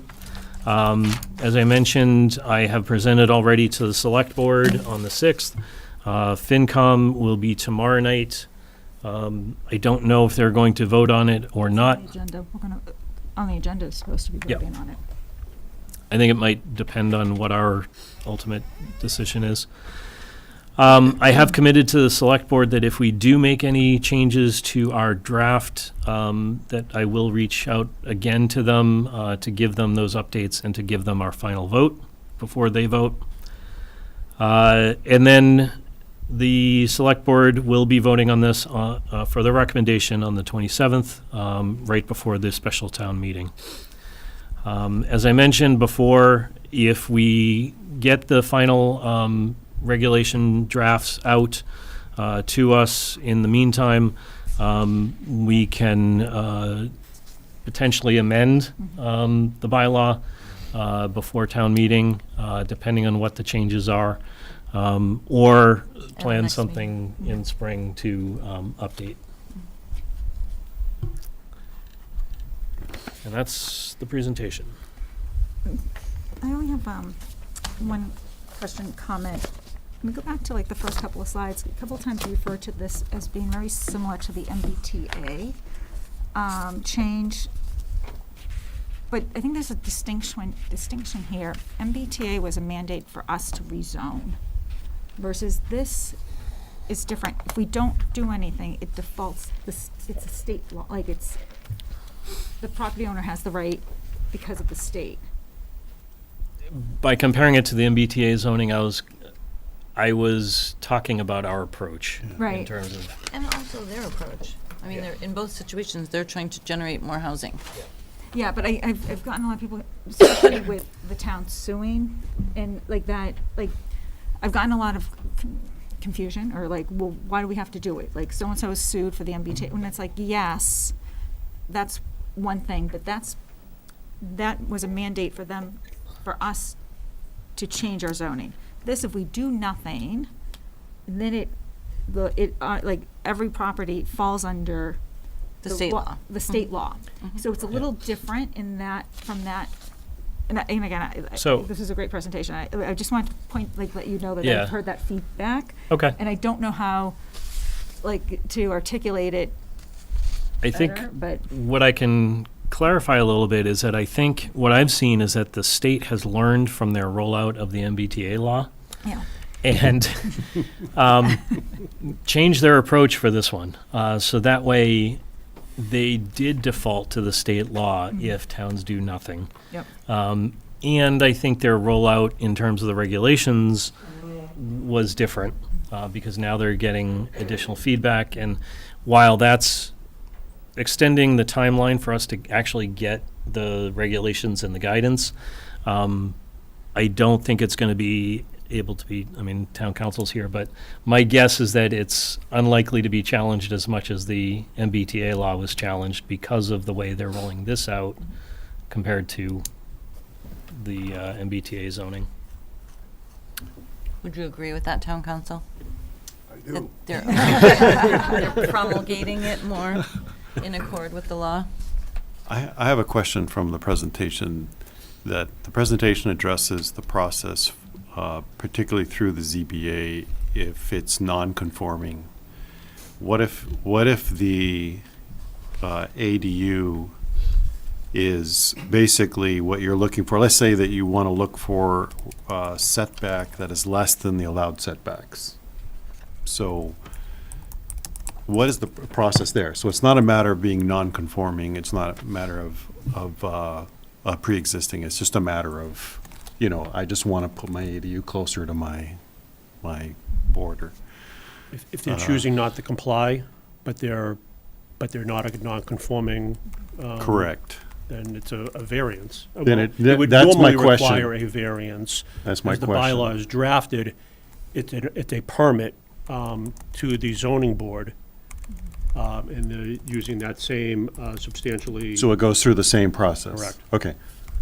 Is that, so in other words, if I have an ADU, I want a dimensional relief, I go to the ZBA, I'm not getting a variance, I'm doing this special finding, essentially. whatever thing that I'm doing. So let's be very, very careful and clear about nonconformities. It's a very complex, fact-specific situation for every nonconformity. So I can't say outright that if you wanted to put an ADU within the setback, whether you would require a finding or whether you would require a finding and a variance. It really depends on what's there right now. Right. You might be able to do it with simply a finding. You might be able to do it as a matter of right if you're a single-family residence, or you might require a variance, but it really depends on what's there now. Right, well, I mean, we spend a lot of time talking about, well, if the existing principal dwelling unit, say, already is not complying with dimensional requirements, and so I'm adding an ADU. The ADU also is not complying with dimensional requirements, but it's not more out of compliance than what the principal dwelling unit is. So, okay, I get that. But if your principal dwelling unit is in compliance, but you want to put your ADU such that you do want some dimensional relief, you are not going through the standard variance process, is that correct? But you're going through the same process as if it was non-conforming? Yeah, you would start there, although you just said your principal dwelling was in compliance. So, Yes. but I'm also assuming that in some fashion, there's a nonconformity here, and I'm not sure where that would be. No, I'm saying there's no non-conformity whatsoever. Non-conforming, all right. Just principal dwelling unit, perfectly clean. Everything's fine, the lot's You big just want to enough. put in your ADU, and it just so happens that because of want the it in the lot or setback. whatever like that, you want less setback, but you are not going through the standard variance process because it's an ADU, because it's a protected use? No, so you would file for a variance Right. because that's what you would require. Okay. At that point, it goes to the ZBA, they would apply the standard, but when they apply that standard, they have to take into account the reasonable regulation standard that the state is applying. It becomes more of a fact-specific determination. Okay, we apply the variance standard. Once we get done, if we don't allow it, then we look at is this a reasonable application of that standard based on the intent of the ADU bylaw? And that becomes basically a determination for that board. Okay, so that's can't- a I little can't predict squirrely, it. because, Oh, yeah, I mean, variance absolutely. process, you have to establish certain criteria. You do. It's very specific. Right. It's fairly strict. Yes. And so you're saying you have to go through that process first? You have to start through that process. And then when you Correct. come up with a no, then you have to now reassess because this is a protected use. Correct. Okay, well, good luck to the ZBA on that one. I mean, there's likely and hopefully going to be more guidance in the final regs on that. There may be. Yeah, there Okay. may be. Okay. But that's covered under section C3. The first sentence says, "An ADU shall comply with the dimensional standards applicable to lots and principal dwellings for the district in which the ADU is located." Right. Section 4 talks about pre-existing non-conforming. So Section 3 speaks to the process that council just mentioned. Well, If you're fully- if you're fully Section 3 compliant. says that you don't get any special pass, right? But the fact is that it's a protected use. Doesn't that influence somehow the variance process that you're going through? It's not a standard The variance zoning process board's going to anymore. need some training. Yeah. And okay. hopefully some guidance. Yep. Yeah. Okay. So, next up, I mean, we have the final draft of the bylaw. We have a picture of the bus routes that basically shows that 55% of the properties in town do not require any on-site parking because they're considered to be part of the transit route, because if you can flag a bus from a place, it's a bus stop.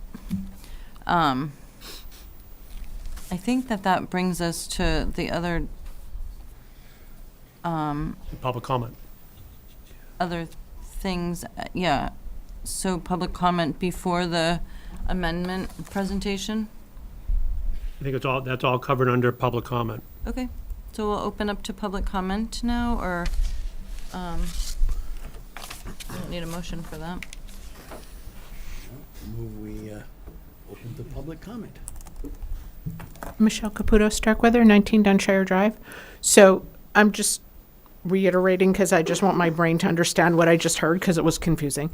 So I live on Dunshire Drive. There's a bus stop at the end of Dunshire Drive on Dunstable. So if we did an ADU, which I'm not planning on doing, but if we did an ADU, we would not have to have parking for that ADU because we're within a half a mile of the bus stop?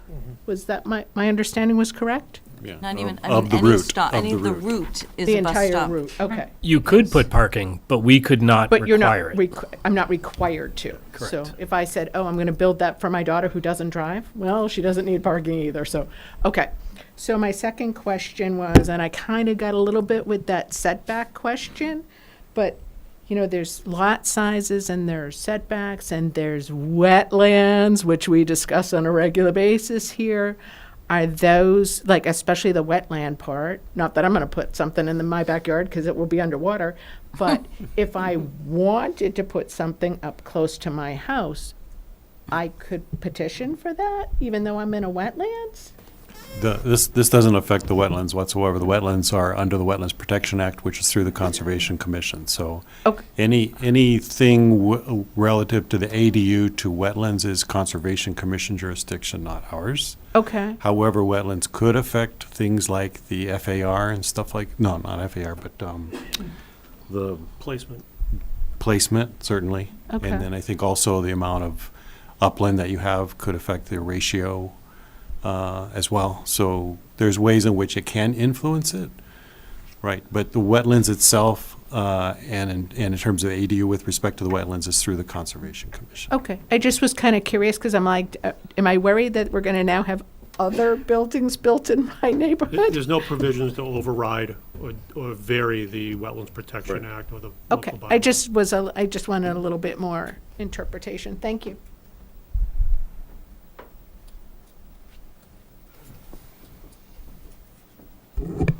Nancy Arroway, 65 Littleton Road. All right, so I have a couple things here. First of all, the use tables under B exempt uses allows exempt uses per MGL 40A literally in all zones. So if you don't put this in place, at the point that it becomes effective by the state, it is in our zoning already to allow it. What this does is adds restrictions on how we apply it. It's a good thing. We need to get this done. Okay. Secondly, under, let's see if I can find this. I'm juggling too many documents here. No, can't. Under design standards and something in your draft, I would suggest that you add a line that reiterates the need to apply for, through the Historical Commission for any property that has a structure over 75 years old, for the Historical Commission to evaluate and approve compatibility of architecture for any changes. You can do this because it's already part of our bylaws, not the zoning bylaw, but Section 16 for everything. Do we have to reiterate it, or would it just not apply? It would apply. It's going to apply anyway. But I would suggest that you do reiterate it. Okay. I'm not sure the Historical Commission, the only thing they do is Take an inventory. administer the demo delay bylaw when the building commissioner deems that it's a demolition. But if you're changing anything on the outside, you're under They demo. only review a demo. They don't review what you replace a demo with, even though they've gotten into a bad habit of telling people that they have the authority to review what they intend to do. Well, they do. Their legal authority is purely the demolition and nothing more. All right. I know they ask, but they don't do design review like the district commission. They have no authority to place conditions on what's being replaced via demolition. Having sat in on those meetings, I'm they, aware. I'm they, aware. they do it, I'm but aware. okay. Well, they certainly do it for modifications. They do In it for the absence of modifications. I guess all I'm suggesting is I wouldn't blend that into zoning bylaw. I agree. I mean, there's certain things we're not touching, like septic and We're sewer. not even stuff touching like historic that. districts. Right. Yeah. All right. All right, which leads me to the last issue I have, suggestion, whatever. Actually, I think this one's probably an issue. You think it's what? My third one is probably an issue as opposed to just a suggestion, and that is framing this new bylaw by deleting LAAs. Evan made a statement in the prior public comments that was really pertinent. And he said, nobody wants to have pre-existing non-conforming property. It's just a burden going forward. From what I can tell from the assessor's database, we've got somewhere over 200 LAAs in town. If you delete those from the bylaws, every bloody one of them is now a non-conforming property with no protections. And that's a bad thing. LAAs are not the same thing as ADUs. ADUs are rental properties. LAAs, by definition, are family units. Rental properties have a number of protections on them in terms of the environment, the space use, the fire constraints, whatever, that don't apply to single families and their extensions. So those LAAs do not automatically qualify as ADUs. And what's more, if they're being used for family, there's only a handful of users that are going to want to convert them.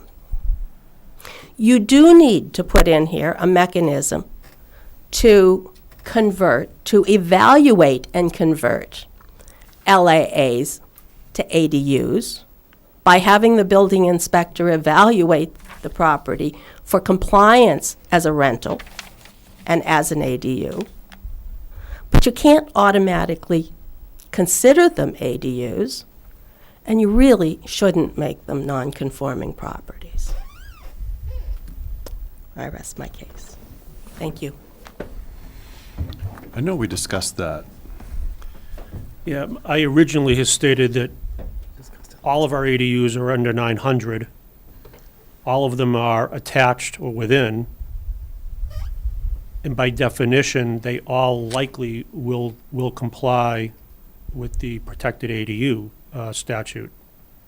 Whether someone wants to abandon, convert their LAA, I'm not sure that's as relevant as the fact that they all likely will comply as a protected ADU. So what would be the protections that they would be afforded? I guess I don't understand that as an LAA. That would be lacking in an ADU. I think they would just, I mean, in lieu of a mechanism, and I guess there's nothing preventing someone from applying to the building commissioner to have the commissioner verify that it's now an ADU. But the existing use restrictions essentially become null and void. Right. And I think all of them that qualify for an ADU become an ADU. I mean, I'd ask council to maybe. Not qualify? I don't understand. I don't see any scenario where they wouldn't qualify. The restriction Lead automatically. paint removal? The what? Lead paint removal? If you're Yeah, but renting that's that not- out, you've got to get it out of That's there. not a zoning measure. But it's a building code measure. Exactly, it's not a zoning measure. But that's my point, is it doesn't necessarily qualify as a rental unit. But the state definition of a protected ADU does not specify that it's a rental unit. Yeah. It could be owned or not. We just can't dictate that it can be owned. Right. So it could be a. Do we have a mechanism to approve a dwelling unit as a rental? No, we don't property? regulate ownership. We don't regulate, so we don't regulate in The terms of zoning, we rentability. We don't regulate ownership on this. Then it doesn't matter. Right. And effectively, renters in our community have no protections. Well, they do. They don't have do those through the rental law, protections. the renters law and the Board of Health and Yeah. is their advocate. But I mean, I think it's worth maybe asking council if the bylaw should have a mechanism to convert LAAs to ADUs, just procedurally. Mhm. I'm not sure we absolutely need one. But I think you also need to continue to recognize that we have LAAs.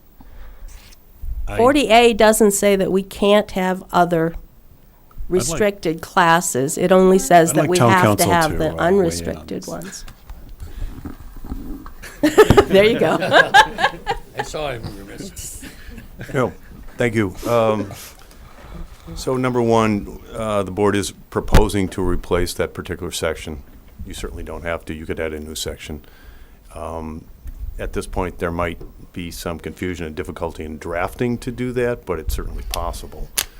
And that would take care of the issue of suddenly rendering ADUs that are not going to be, existing ADUs that are not going to comply with the state definition, rendering those non-conforming. But one thing you want to keep in mind, Evan had mentioned that as far as he's aware at this point, all the existing ADUs by size would qualify as protected ADUs under the new state definition. And one of the proposed regs in the proposed state definition is that if there are any conditions that apply to those ADUs now under their special permits, you cannot enforce those once the state law takes effect. So it's essentially literally making them compliant ADUs as long as they meet that size requirement to start with. So to the extent that you want to deal with this at a later date, once you have a better sense of what's out there, that might make more sense. It doesn't sound like it's going to have an immediate impact, but it may. It's just hard to say. But that impact may be fairly small, or it may, again, if you can't even enforce the conditions that make them different than compliant ADUs, then they may be, for all practical purposes, identical. So So it will make it more confusing to have both of them listed then. Because that's what I took from the explanation in the slides, is that any differences for those old the LAAs would no longer be enforceable. Null and void. Right. So that automatically, essentially, like you said, if it meets the size requirement, which I think all of them do because they were already under the size, then they're Then- technically already protected ADUs. And that's your Does conversion. the That's your state automatic- regulations say that you can't have housing that has restrictions, or that you must allow housing that doesn't have restrictions? There's a big difference here. may I respond? Yes, please. So the state regulation prohibits certain restrictions on ADUs. One of those would be occupancy, or occupancy by relatives, or owner occupancy. Those are prohibited for these protected ADUs. That's all it says. Okay. So, but LAAs are not ADUs, and we are permitting ADUs anywhere. But Nancy, I think based on the state definition of what an ADU is, our LAAs, as they've been built, because they're the only definition from the state for an ADU is essentially an accessory dwelling unit under 900 square feet or 50% of the dwelling. That's the only real definition of an ADU. And because all of our LAAs meet that requirement, they are already automatically considered a protected ADU, where we can no longer enforce those restrictions. So then do you need to put in this new bylaw a statement that says specifically that LAAs permitted prior to the date of this bylaw are considered approved as ADUs? In other words, specific grandfathering of all of those units. Thank you. I think what I've heard is that we don't need to. The state law essentially says that, unless the building commissioner deems that a particular LAA is over 900 square feet. But then they wouldn't be an LAA. Because our LAAs were. Right, so there'd be very few existing LAAs that became pre-existing non-conforming. I think for clarity, it would be good to Right, and I think- put a grandfathering What clause in council there. has suggested is maybe let the dust settle, let the final regulations come out, and then adjust accordingly if need be. Okay. Because we may need to make additional adjustments depending on the regulations Yeah, coming good out anyway. chance. But Good chance. of all the potential issues that the final regulations may include, this particular one, I think is self-resolving. Because it's a fairly straightforward fact-finding. And like I said, most of the existing LAAs, by definition and default, will become protected, compliant ADUs. ADUs. And since we already have the database, couldn't we essentially be proactive from a town perspective and Send letters out, communicate to Yeah. the owners of those LAAs saying, You're now based on these changes. reclassified. Yeah, and word will get out pretty quickly. Yeah. Yep. Yeah. But you need to do something, a positive action. Proactive, yeah. Proactive on it. Okay. I think that's a good Thank you. suggestion. Thank you. Hi, folks. Again, Robert Haig, 24th Lane. I know the regulations haven't been stamped, sealed, and accepted yet at the state level, and so I have just two questions on a particular property. They may be exceptions to the rule, but I'm just curious to know how they'd be affected by ADU, and they're not my properties. If a conforming lot had a home on it and two cottages pre-existing, can both of those become ADUs? They're currently unconforming and not occupied, but there is a relative living in each of those cottages. Can both of those, or just one of those, provided they're 900 or half of the gross, become an ADU as you understand it? Only one can become One. a protected Based- ADU. Okay. Based off of what we're proposing to town meeting, we're restricting it to one. Okay. And odd question, could one swap the primary and rebuild an ADU, which is barely livable now? Could one remodel the ADU and call it the primary and have the other then become the ADU, which is a much bigger property? As long as they meet No. the setbacks. Because it'd be the 900 Size. square, Size, it'd still have to have that. Got it, thank you. And how many, can you have more? It's a question of whether you'd want to or not, but can you have more than 3 members living in an ADU? Can it be a family with children? Or is it kind of intended for maybe a couple and a couple only? No restriction. There's no restrictions on that, okay. And I thank you, that answers my questions.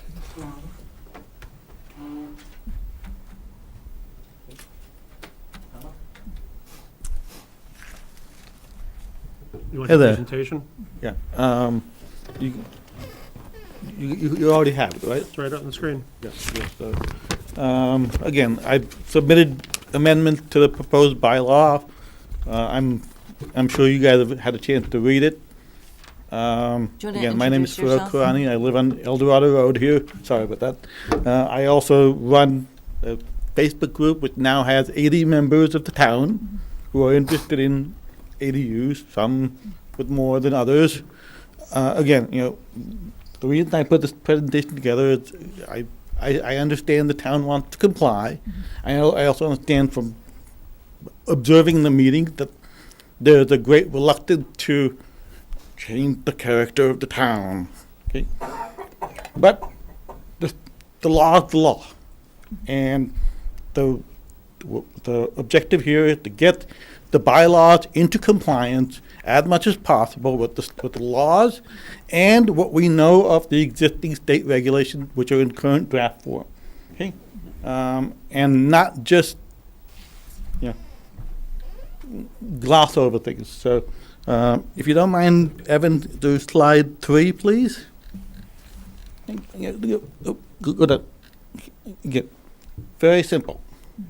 What you cannot do is require for a protected ADU, whether it's attached or detached, any discretionary zoning approval for the use or rental of it. And use means use it as intended, okay? It's not how you would like it to be used, how you would like it to be characterized, it's to generally use. Okay. Next slide, please. If you don't mind, sorry, let me get my glasses on. Number 6. Okay. It's very simple that you may have a legitimate thing. Hey, you know what? We don't want to have more people in school. We don't want to have this. Sorry, page number 6. Sorry. Which slide? They're not numbered. That's number 5. The next one, please. Sorry. Yeah. Basically, protected ADUs get the deference in almost every case, unless there's a extremely compelling town interest, which is seeking to override it. Okay? Next slide, please. And any design standards must be clear and definitive. Okay? I've heard a lot of chatter about changing the character of the neighborhood. The character of the neighborhood is already changed. It's a 2-family neighborhood now. Okay? That's the character of the neighborhood. You cannot have anything that reeks of neighborhood character. Next, please. Next slide. And again, with regard to design standards, you are allowed to have different design standards for an ADU, for a protected ADU, but only in a historic district with the bolded caveat that it cannot be in any way so restrictive as to prohibit, render infeasible, or unreasonably increase the cost of a protected ADU. Okay? So whatever design standards apply to primary residences, those are the design standards that apply to a protected ADU. You cannot have in a non-historic district different design standards for a protected ADU. And again, any design standards are considered unreasonable if they are more restrictive in height, setbacks, etc., etc. I don't want to go into details, and again, I don't want to gloss over this. I put 3 examples at the end, Evan, if you don't mind going to the last 3 slides. One I took away from your meetings. Again, setbacks. You're allowed to have setbacks, but the ADU and the primary have the same right to the setbacks. You cannot say front yard, because that's essentially neighborhood character. If an ADU wants to be put in the front of the primary and it meets the setbacks, these must be allowed. Next, please. Again, height requirements. If an ADU meets the height requirements in a non-historic district, it must be allowed. Next. And if an ADU needs access to the curb and it meets the setback requirements, it must be allowed. You are not allowed to discriminate against a protected ADU except in very specific things that the state law and regulations allow. And I'd like to get feedback from council on that, please. I think I'll wait for the board to. Sure. I'm happy to have a discussion or have questions. So, can I address one thing? Evan, can you go to slide 8 of his presentation, where it talks about the design standards and unreasonable regulations, right there. So one of the things that we had talked about in one of our previous meetings is, while you mentioned the design standards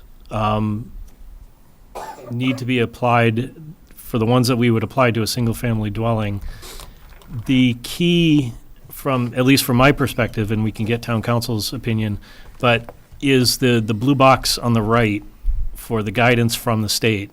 Are there design standards for other accessory structures like garages, home office structures, and/or barns? Based on my reading of this, we can apply design standards that we already apply to single-family dwellings and their accessory structures. And I think that's the key that we are working through. I think that we may find different guidance once the final regulations come out, but based on these slides, that's how I read it. What you're looking at is bullet points. What I'm saying is the regulations are actually on the left. And what I'm saying to you is, if you look at slide number 9, please, again, this is the actual regulations. Which slide is that? The next one. Yeah. Again, this is the actual regulation. These are comments, okay? What it's saying is the actual regulations say. But that only is applied to dimensional standards. The previous slide is applied to design standards. It's a different thing. So so until the final regulations are released, what I've been going based on is the state's guidance, both in the regulation and what they've provided as guidance, additional guidance in those comments. And so that's how I've interpreted this, and I would like to get, based on our discussions prior, I think town council agrees, but I'd like to get his opinion today. Again, the design standard would not be applied to a single-family dwelling. Okay. You're repeating yourself. We're asking for town council. Again, I'd like to get town council's feedback on that, because I understand what you're saying. Thank you. Yeah. So I agree with what the board is, how the board is approaching this. We have draft regulations. I think, just looking at this one slide, we can see that there is a strict interpretation of the proposed regulation on the left, but then the commentary to the right, which is coming from EOHLC, suggests that there is a potentially other less strict interpretation of this, and that was the interpretation Chris pointed out, which is that if the bylaw does have design standards for accessory structures to single-family residences, that those would be something that could, if you applied that to the ADU, that would be reasonable. Now, we don't know yet. This is clearly an area where excuse me, the state is still working through this. They've asked for comments. I would expect we're going to get comments to these draft regs as to how they're going to do this. If I may ask town council. Hold on a second. So as far as dimensional standards, I think we have sort of the same problem. It is, say, single-family residential structures. One of the issues, though, is that these are accessory to those structures, and we're treating them as part of those structures, and that's under zoning, that's how accessory structures are treated. They are part of the use. So to say that you are applying dimensional standards to a single-family residence, you're applying the same standards to an accessory structure. What if you have standards that apply to accessory structures to single-family residential now? Can you apply those? That's what we're looking at. That's what we're suggesting we can do. I think there's an interpretation of what's been proposed that we can do this. That may not turn out to be true. Again, we're in a bit of a gray area here, but I think that is a possible interpretation. And I think that's the direction that we as a board have discussed going for this initial draft and for this initial proposal until we get those final guidelines. Guidance. Just as from an approach perspective, I think we've heard, at least as long as I've been on the board, considerable feedback from the town about the amount of overgrowth. So our approach, or at least in my mind, my approach on this is let's be as conservative as we can be when we're proposing new regs.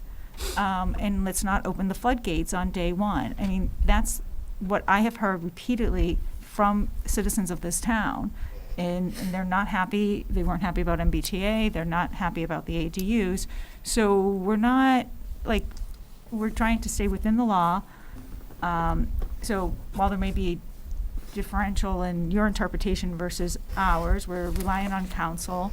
And if we need to change it, we will, but we want to be as conservative and protective of people's rights as we can under the law. And that's why we're doing it in this manner.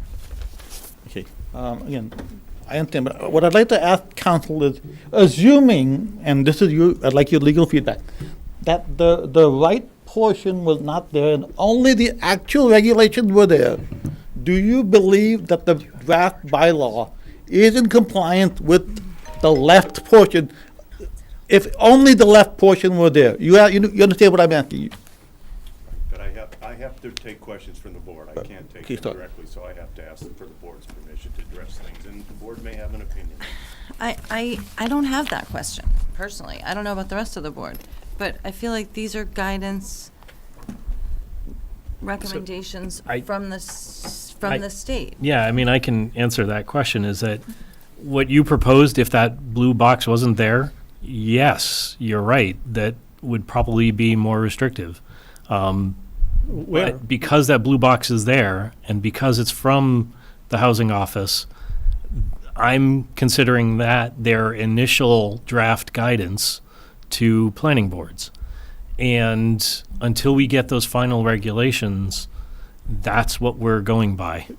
But where are we even more restrictive I mean, related to dimensional no, standards? I don't mean more restrictive. I mean the wording on the left. Which slide? This one? Yeah.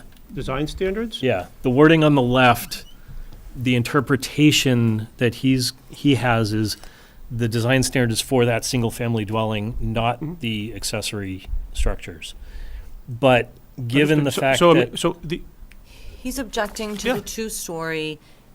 That's not a design standard. That's a dimensional standard. Well, any of these standards that we're But applying. again, just to go back, again, dimensional standard, you just said it. You're trying to apply a different dimensional No, standard. it's exactly the same as what exists now. It's exactly the same. We're not treating it any differently. We're not creating anything new. These are the exact same dimensional standards that exist now. We lifted For it. primary residences? And accessory.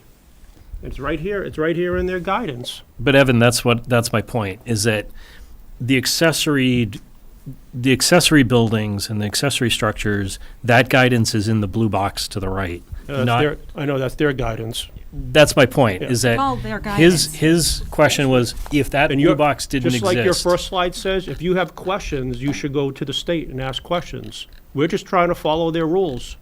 They're the ones that provided the editorial comments. We're not making any of this up. They put it right in there.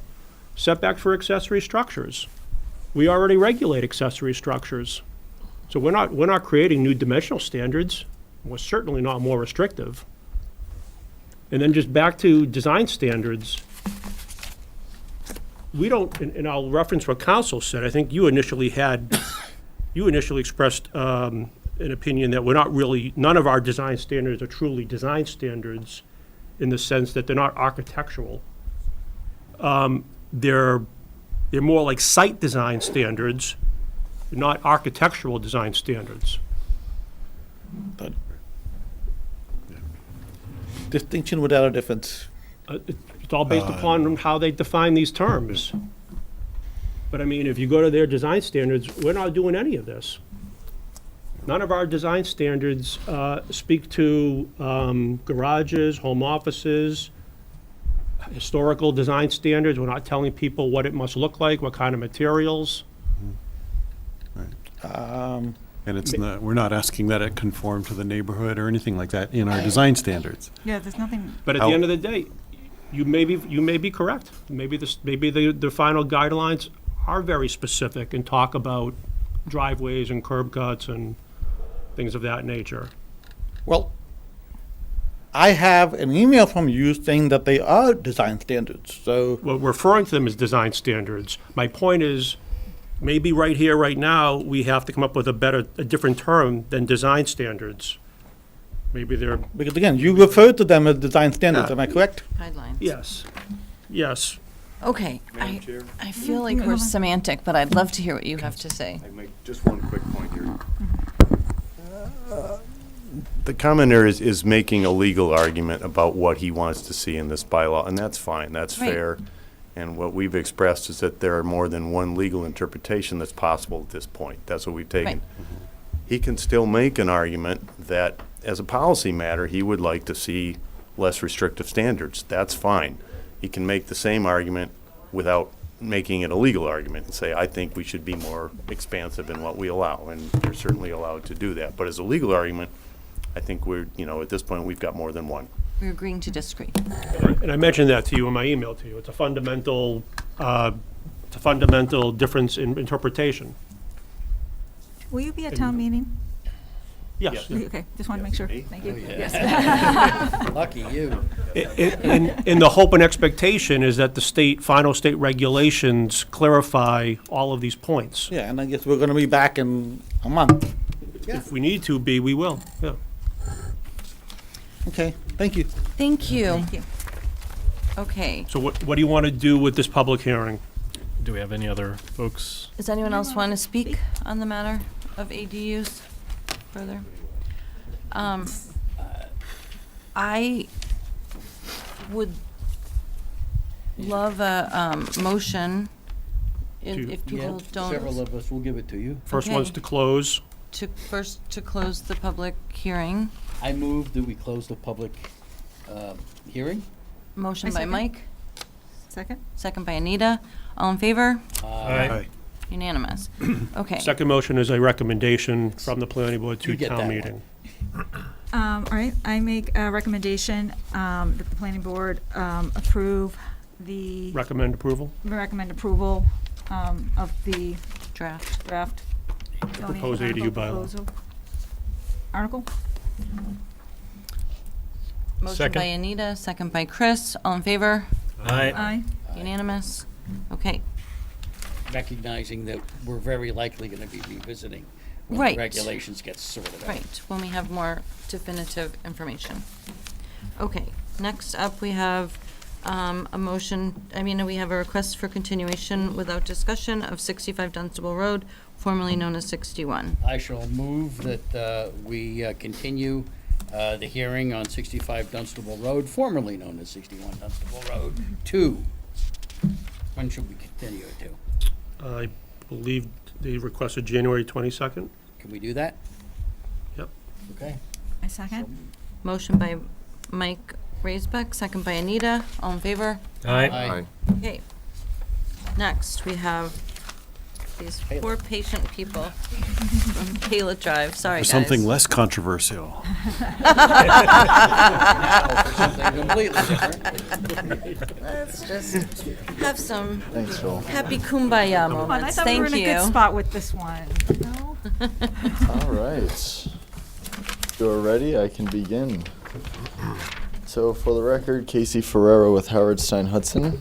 It's actually been a month and a half or so since we've been back here. We did, in the meantime, have let's call it a joint working session between Planning Board, Conservation, some of the abutters, DPW, Fire Department, etc. That was on December 10th, I believe, where we kind of revisited the layout to see what may be possible to kind of assist everybody's concerns or alleviate to the best that we can everybody's concerns. So what you see before you is that plan fully engineered that we presented at the December 10th meeting. That plan essentially went from a 14 spot parking lot at the rear to a 7-spot parking lot at the rear. We are maintaining, there's an existing strip of pavement at the front of the building. Excuse me. We are maintaining that and creating 4 spaces out of that existing lot, or out of that existing pavement. So that totals 11 spaces on the property. And then we are showing where you can, I guess, acceptably fit 5 parking spaces within the right-of-way. It is important to note that we cannot stripe those parking spaces. DPW and the regulations will not allow spaces to be striped within the right-of-way. But we're just showing where we can fit safely 5 parking spaces. One of the requests of the fire department was to stripe out no parking areas, so that we are going to install no parking striping where the apparatus needs to maneuver. Another location, and this was brought up by one of the abutters, was for trash pickup. We are striping out a no parking area in front of the trash pickup to ensure that nobody is blocking access to the front of that receptacle.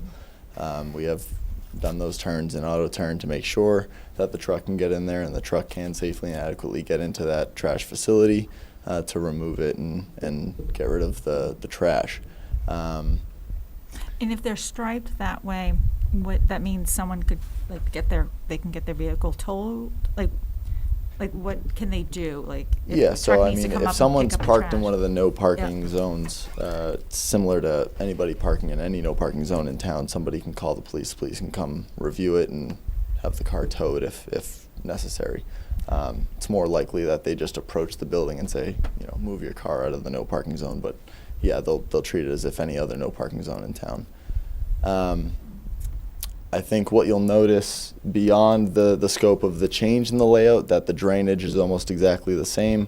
I will note, because one of Chris's concerns at the last meeting was to change the curbing along the bottom side where we approach the ditch to granite. We are maintaining that as Cape Cod for one reason, because that is not a gutter line for the water. So all of the pavement slopes away from that curbing. So even if that curbing was destroyed, the water's not going to run off in that direction because it's a ridge line. It's not a gutter line. So I don't think the added expense of doing granite there is really alleviating any risks. So I'm maintaining Cape Cod curbing there. Can I just ask how the sloping, where does the sloping of that lot go? Yeah, sure, I can point to it right now. So we have this unit right here, so this is our inlet unit. So this is a high point, this is a high point, everything slopes to this kind of second space. So it's going towards the middle. Right to the middle, so Okay. everything away from the property lines. Sorry.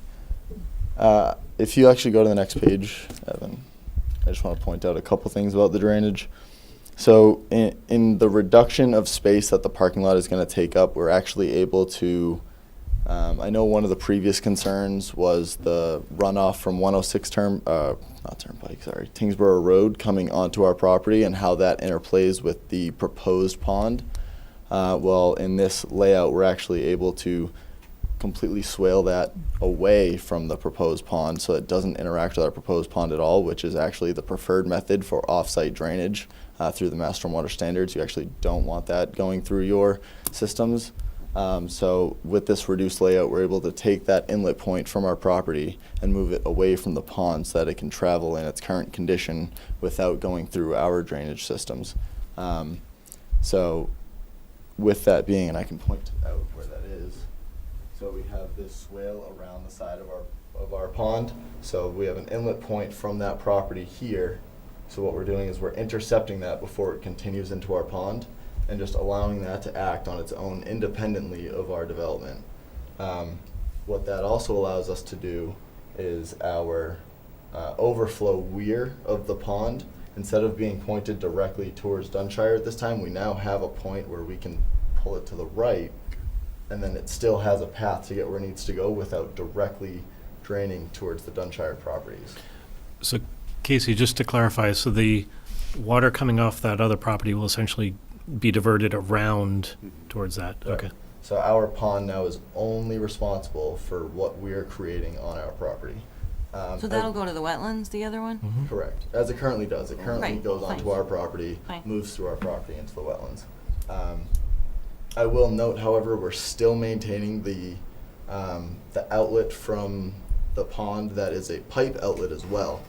That does still go to the location it did before, and that is solely because the elevation that pipe needs to hit, we can't get that any further up without significant changes to the topography in this area, and we don't want to create more disturbances than necessary. So where that elevation needs to hit is in the 99 area. The only location that's found on our property is right down here, so we have to direct that pipe towards this area. Question about that. Now that the overflow is pointing straight towards the wetland, This one here or this one? that one, is there a need for that other pipe? So without this pipe letting out water slowly throughout time, the only other way we could control the flow out is by massively upsizing this pond. Okay. So allowing water to slowly trickle out is what's allowing us to mitigate the expansion of this pond. Okay. Roughly what's the amount of volume that you expect to be coming through the pipe versus the overflow, or the rate, either one? So, if you give me 1 second here, out of the pipe itself, through the 25-year, the I guess the bigger weir, which is on the right-hand side, is not used. Right. So in, let's say, the 2-year storm, we're at just under 2 CFS, with approximately 6,000 cubic feet, which represent a reduction of about 0.04 CFS and about 90 cubic feet over the existing condition. Okay. In the 10-year, we're looking at just over 4 CFS, which is a reduction of 0.12 CFS, and a volume of 13,700 and change, which represents a reduction of 82 cubic feet. So essentially what we're doing is we're mimicking the existing conditions to the best that we can so that we don't starve the wetland of water, but we also create the quote-unquote improved condition upon the existing that is required as part of the design standards. And so when you have like 100-year or whatever, that's primarily flowing through the overflow, right? So it'll start through the pipe, and then once it overwhelms the ability of the pipe to outflow it, yes, it's going to go into that. So the higher flow events are going to go off to the side and then down the swale. Yeah, so basically when you have a heavy rain, really heavy rain, most of the water is going to be coming over that weir, not through the pipe. Right. Yeah. That's good. Over the swale? Into the swale, correct. And then following the flow path down to the wetland. Beyond that, I will say, so one of the major concerns that we had with allowing parking within the right-of-way, or I guess relying on parking within the right-of-way, was what happens when the town calls a snow ban for parking.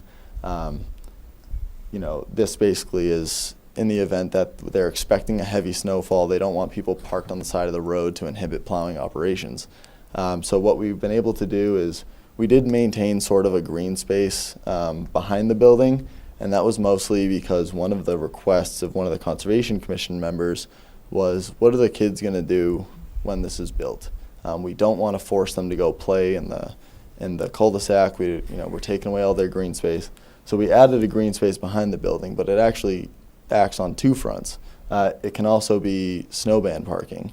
So whenever the town calls a snow ban, we know that ahead of time. The town gives notice ahead of time to allow people to move their vehicles. Once we know that, we're going to designate that in that rear area there. There's 4 parking spaces that the property management company can facilitate for 4 people to park in. I'm going to leave the specifics of how they do that up to the property management company, whatever's going to work for their scenarios. But we are providing the ability to park 4 cars at the rear and then 1 car in the front in a tandem parking type situation. So that allows them in this, how many times we have a snow ban every year? Maximum maybe 5 times. In these rare scenarios, they have the ability to park on the site, but we're not going to make them a permanent parking with the requirement of pavement, curbing, and all that stuff. Can you refresh me where the snow storage is going? Sure. So we show snow storage. So I know one of the, just go down one, Evan. I know during the last meetings, one of the abutters was talking about how you can't plow snow the opposite direction. I somewhat agree, it's definitely doable, but it is not the most feasible way to do it. So we did add a small amount of snow storage up in here. Most of the time what you're gonna have in a low snowfall event is it's just gonna be pushed to the curbs in every direction. You're not gonna need, it's not a huge parking lot, it's not a Kohl's parking lot, it's not a Walmart parking lot. You're not gonna need massive areas to store the snow. In some events where you are gonna need the space, there is some space provided here in front of the pond. And I'll note that that area of the pond is sloped to go back to the parking lot. So once that melts, it's gonna go back to the parking lot and then be treated anyway, so you're not gonna get the snow melt directly into the pond. But we also have a note on the plan that says, if the snow storage is exceeded and you cannot fit it on the site safely, it must be removed. Okay. So any snow event that creates an accumulation in excess of what the site can handle, it's on the property, it's the property owner's responsibility to safely remove it. And that's, you know, most snow events aren't gonna need that, but I'm sure there will be some. And who enforces that? The building inspector? I do not know. Could be Yeah, DP. enforcement's through the building commissioner. Okay. I had one more question. I can't remember. I'll have to think of it. I had one question on the emergency spaces. Oh, I know. Is that grass? Is it artificial turf? Is it? It's gonna be reinforced grass. We provided a detail of it. It's basically grass underlain with stone to give it some rigidity, so it's not gonna basically rut under the tires. Okay. But What it's about still the- pervious material. My other question was the egress on the left side of the building. Egress on the left side. Isn't there an exit there on the left side? Yeah, so there's stairways here and then a stairway in this area as well. And is there any issues with that, with safety and visibility of people exiting there into the driveway, which is now going to be a thoroughfare? So I think we briefly talked about this the last time. One of the asks was, could we put a fence up or something? I wouldn't want to put a fence up there because if you have a fence right behind the curb line, you're just asking for the curb to end up being pushed out into the roadway just by the installation of the fence. And then you're also going to be requiring this, which I don't think that would be wide enough anyway to be a walkway to go this direction because you don't have that distance between the curb and the stairway. So I offered what we could do if the board would want is we could add mirrors to the fence that's going to be here to allow someone driving in to have direct sight line, I guess, into is someone coming down there and walk out. I think that would mitigate, for the most part, it's not like people are going to be driving 30 miles an hour down this. But if the board feels that's necessary, we can certainly add that. Yeah, and maybe a speed bump?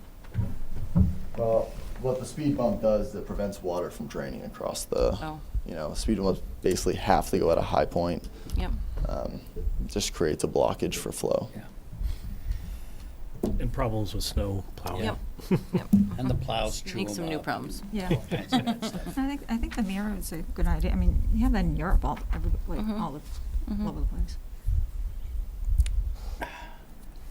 Oh, another thing I did want to add is we are maintaining the fence lines around the property.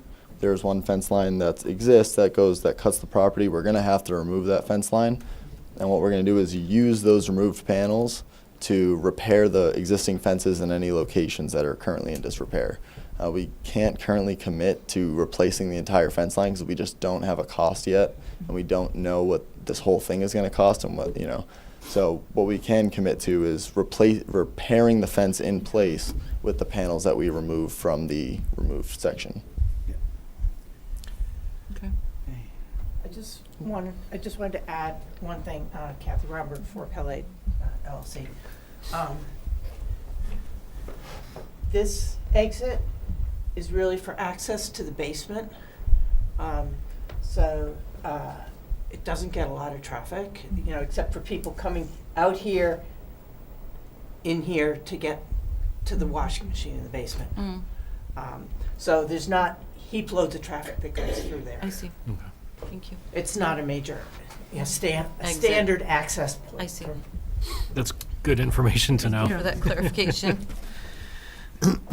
Casey, one of the things that I had mentioned in a prior meeting is if we could put the snow storage and removal information in the O&M plan as well. Yeah. We will add that in. Thank you.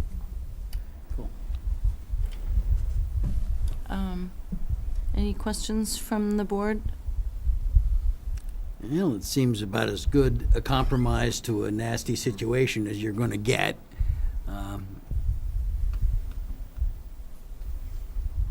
Should we take some public comment? I had one more question Oh, for sorry. Casey.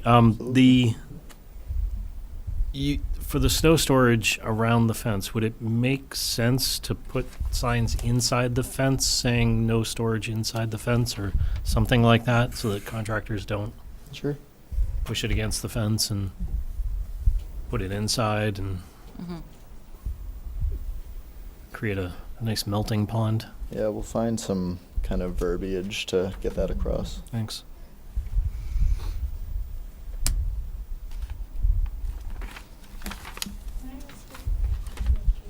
How about if you come up, and how about if we open to public hearing, open a public It is open. comment or whatever?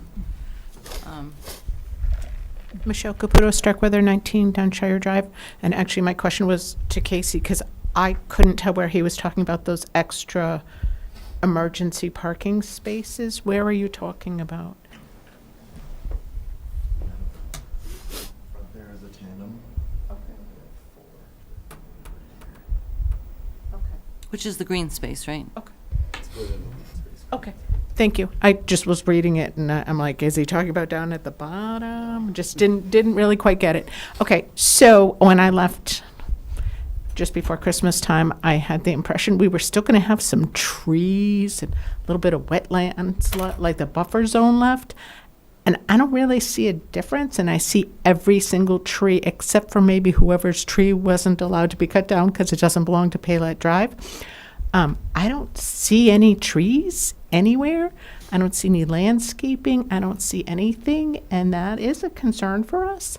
The loss of the trees is a gigantic thing for us. The loss of the wetland buffer area.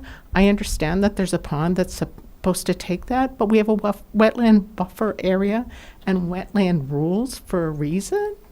And so I was under the impression we were going to still have a little bit of that left, and I don't see that at all. So I'm not really feeling like, oh, there's a win-win here. I'm feeling like, man, it's just a different loss. So that's it. Thank you.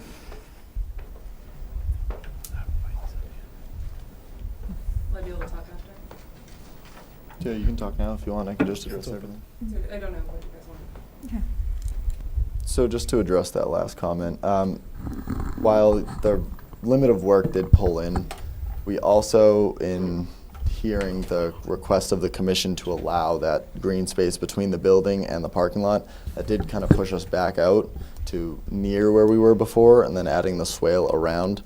And having to do the grading, most of the trees were gonna have to go away anyway, because it's not like they were at the limit of the work, where if we pulled it back a little bit, they were gonna be saved.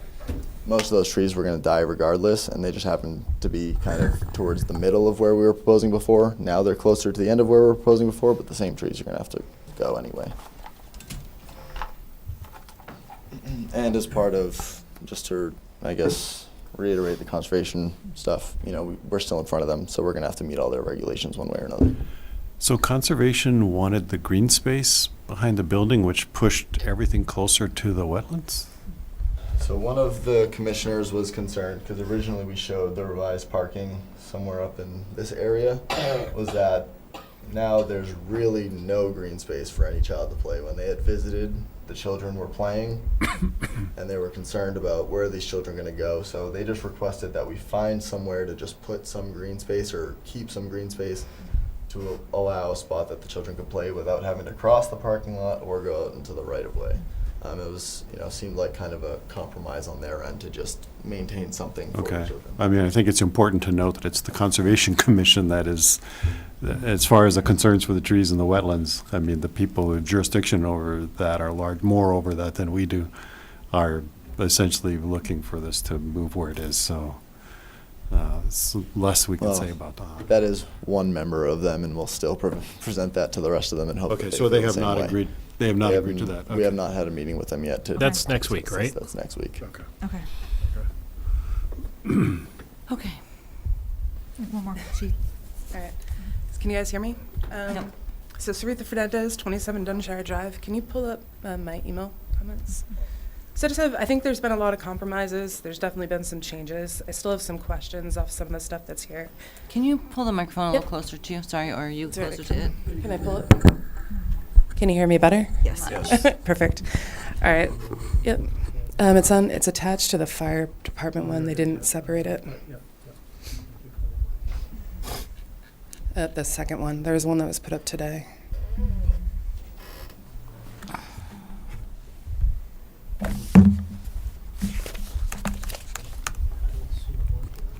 It was there earlier today. It was with the second fire department it was like the blue line.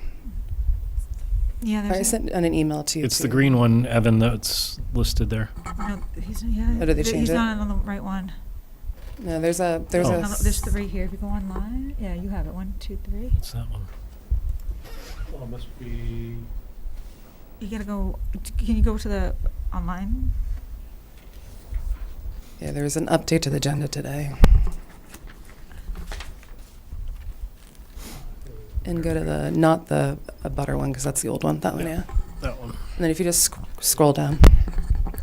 So just some of the things that I just have a few questions on. The first one is the no parking being marked out. The thing is they're marking it at that right corner, and right now the plan doesn't state that that's actually being painted. So one of the requests is making sure that it does. But they're not marking the neck. And what I did up here is I actually removed the areas that's not the road, and it's extremely close up there. So if anybody parks within the neck, the fire truck won't be able to get in and out without an issue. So, and the thing is when people are coming in here, they don't know that. They won't know that they can't park there. They've currently been over a year parking perpendicular, things like that. If they park perpendicular, they're going to be within the area. And I know that we keep on talking about the inability to be able to mark this because, it's a cul-de-sac. We don't want to treat it differently. But we've kind of proven here that there's a safety issue with this cul-de-sac with people if they're not parking within these 5 spaces. So it's just a concern of mine. And they noted about the no parking area. So I kind of have a request, if it's possible, to actually mark them out or add additional no parking zones along the road to make sure that the people are parking where they're supposed to. That was my main point there. The other thing is the people that do come in and do the maintenance for them all the time, they come in with a big trailer and a truck, and they're always parking in there. So, if they're not parking in those 2 spaces or the other, it just could cause a problem with people responding. So that was my question on that. The next section here, they talked a little bit about the fire lane marking. I guess my question is, who maintains that? Who does it? Is this going to be something with the DPW? Are they the ones that are going to come in and do it? So it's the apartment complex's responsibility to make sure that these things stay. Because it's a public way. It just seems interesting. The other thing here is, I know they talked about the trash area on the next one. Just the same drawing. You can just stay on that drawing, it's fine. Yeah, it's fine there. So that no parking area in front of where the trash is, I did ask if there was sufficient access, because they do have to come in on a straight line. It didn't look like from the drawing that they actually could, but the engineers said they can. I'm assuming that that's, correct, but they do come in straight on. And I wanted them to draw it. I guess that was the thing on here to make sure it was on the drawing. And again, who's responsible for it? It sounds like them. I guess you can go to the next one. We actually talked, the beyond one looks like that. We talked about the recycling last time. So the recycling, I added the 2 little green dots. That's where they hold the barrels right now, which is going to be adjacent to that parking space down below. And you can see it in the picture to the left. With this setup, and if somebody parks within that area, the recycling truck won't be able to come in and pick it up. If they come in that way, they honk their horn. It's a pain in the butt. And I thought they were going to put the recycling location on the drawings via our last meeting, but I'm not seeing it anywhere here. So my request here is that they add recycling, an area that actually can be picked up, and make sure that it meets the Board of Health requirements for what the recycling should be for them. The next section is a little bit about the snow storage. We did talk about that. He answered questions about it sloping inward. But if you go towards the bottom, there's a note on the drawing that says, all snow to be stored at the edge of pavement. I did hear him talk about that as well. So it sounds like if they come in, they'll push some of the snow up against towards Dunshire Drive direction in that area. So just a little bit of concern if that's acceptable, because that's where they're going to pile it when they run out of room. They're not going to keep it up in that other area. They're going to keep on pushing it towards the fence. So if that's okay. And let's see, the last one was, where is the snow going to go from those 4 emergency parking spaces? Is that also just going to be pushed towards the fence line again? I don't know where that storage is going to be. It wasn't stated. And then he did talk a little bit about that outflow. and why they can't have it not facing our neighborhood. But I do know that it's still a major concern of our neighborhood of having the water running towards us. So just still concerned about that. And I think I heard them talk about the fencing. The fencing is horrible. I don't know what they're going to have left when they take out that other side for good pieces. The thing's falling apart all over the place. So the fact that they say that they're going to take pieces from that section and repair the other half, they're falling over and it's open. I mean, I zip tied the area near me just to hold it together because it was falling apart. So I think that it should be a requirement that replace the fencing for this project. It's kind of like what I have there. So thanks.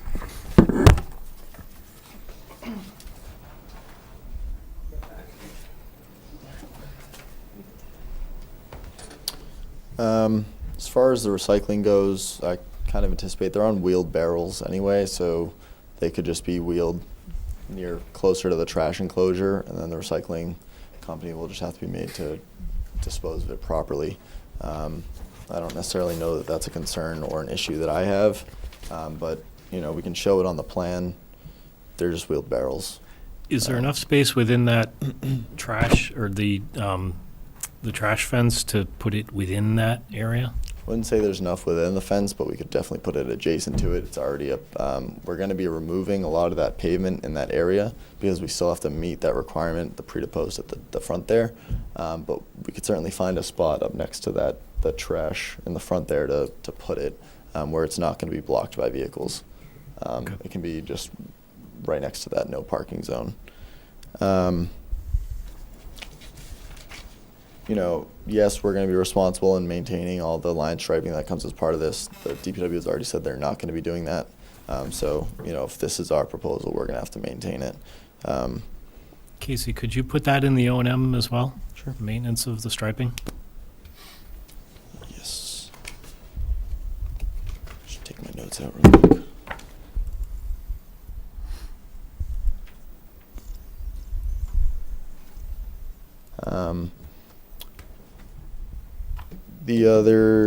One of the other ones was the drain line that goes towards our properties. Again, it meets the requirements. There's less going there in the post condition as there is in the pre condition. So, while I understand you don't want water going towards your property, it's still less water in the end than it was in the previous condition. And then as far as snow removal on the emergency parking spaces, again, the snow bans are ahead of time. It is more than likely that the cars will be parked there when it's snowing. If it's not, it'll be on the snow management company to clear that parking space. You're not going to plow on top of the grass, so they'll likely just hand shovel it or clear it in some other non-intrusive way because you don't want to destroy your property in just clearing these spaces. So it's more than likely just going to be hand shoveled over to the parking where then it can be plowed or removed in whatever fashion that they're doing that. I don't believe I'm missing an answer to any of the other questions, but if I am, please feel free to ask me. Casey, on the bottom part of that parking lot towards Dunshire and the ditch, what's the slope after that curbing? Is it? So it goes up briefly to maintain a flow path into the parking lot, and then it goes down towards the fence line. Okay. So the down towards the fence line is, I believe, a 3-to-1. It's not steep, but it goes up just briefly, creates a crest, and then it goes down towards the fence line. Would it be possible to put no snow storage signs along that edge of the parking lot? Mm-hmm. Yeah, and another thing that we can do too is provide within the O&M in that snow storage section, kind of a map of red zones and green zones. That'd be perfect.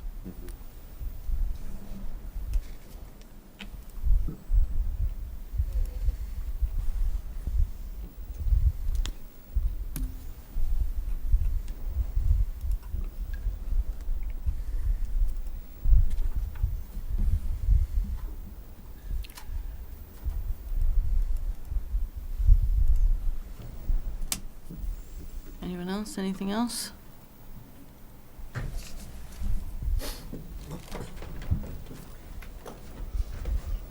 Amelia Caputo Starkweather, 19 Dunshire Drive.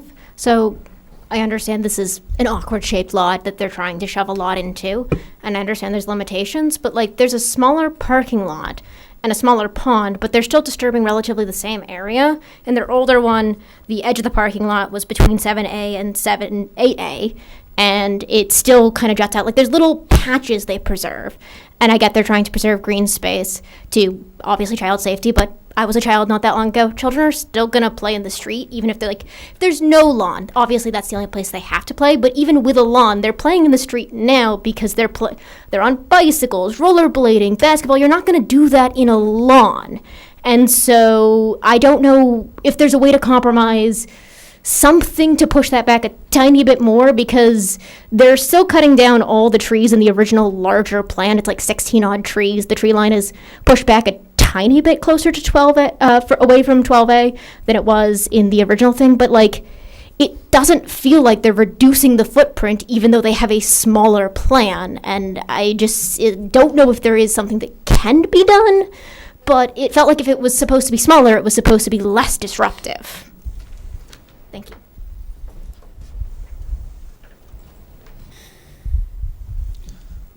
Like I said before, the trees specifically that we marked out were not on the edge of the disturbance before. They were more inward. So even though we pull back the disturbance, and there's also has to be an understanding that your limit of where you're physically doing something is not the limit that's going to kill trees. There's a tree root system, and if we have a tree that's 10 feet away from where we're going to be digging or where we're going to be stationing machinery, might not die immediately, but it's going to die over time, and you'd rather remove that tree in a safe manner than let it die and then fall over. While yes, the footprint of the development may be smaller, that doesn't necessarily mean the effect is going to be smaller because of those reasons. It also should be noted that everything beyond that and behind the Castori property, there's still a ton of woods. There's still a long stretch of woodlands that continue on beyond the wetland and through the back. So it's not like we're taking out half the trees that exist there. We're taking out a portion of the trees that directly abut where we need to put this, but there's still a vast amount of trees and green space that are part of the buffer zones, that is part of the wetland, and that is going to remain undisturbed in that area. I actually thought of one more point that I did want to bring up, and it's in how we reshaped this. I think it's kind of important. Before we had all the parking spaces aligned perpendicular to here, one of the things we thought about in reshaping this was allowing them to face towards our building and away from our building, and that way headlights are not shining into the Dunshire houses. We do have the fence there, but we did know that was a concern, an express concern before. It is important to know that we are keeping them in mind as much as we can, given what we have.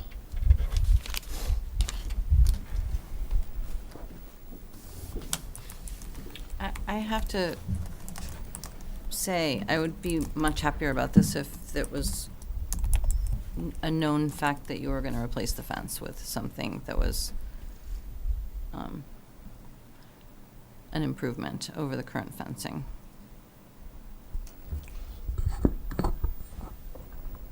Yeah, I can talk with the owner about logistics of that and how that fits in.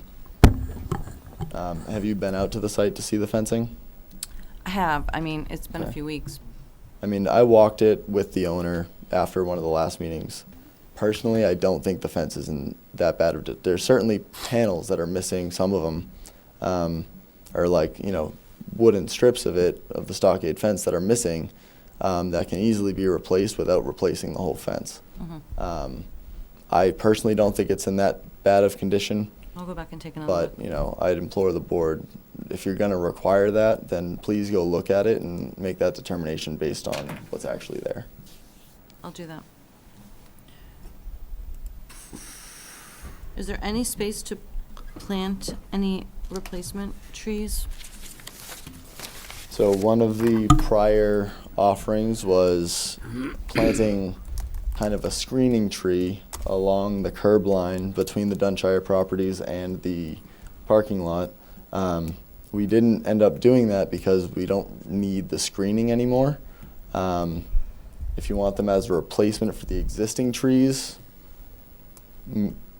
you know, I can talk with them about that as well. But again, we're trying to keep this as least cost-inducive as possible, Yeah. just given the scenario.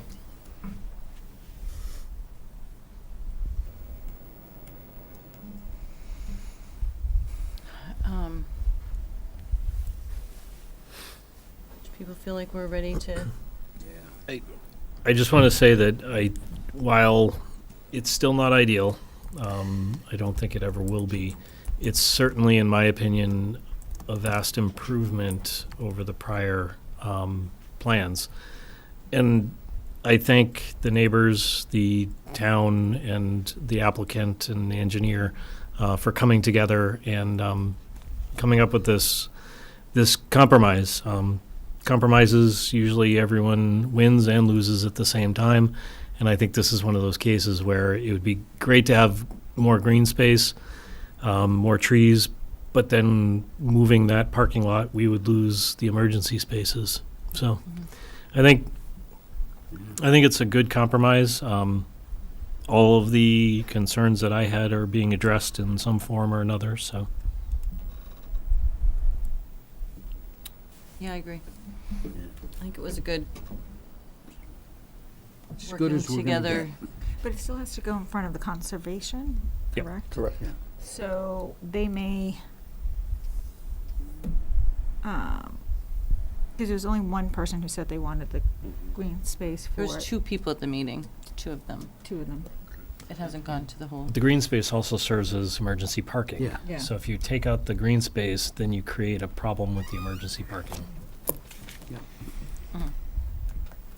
If it was just green space, it'd be different, Mm-hmm. but. Just procedurally, are you guys contemplating closing and voting tonight?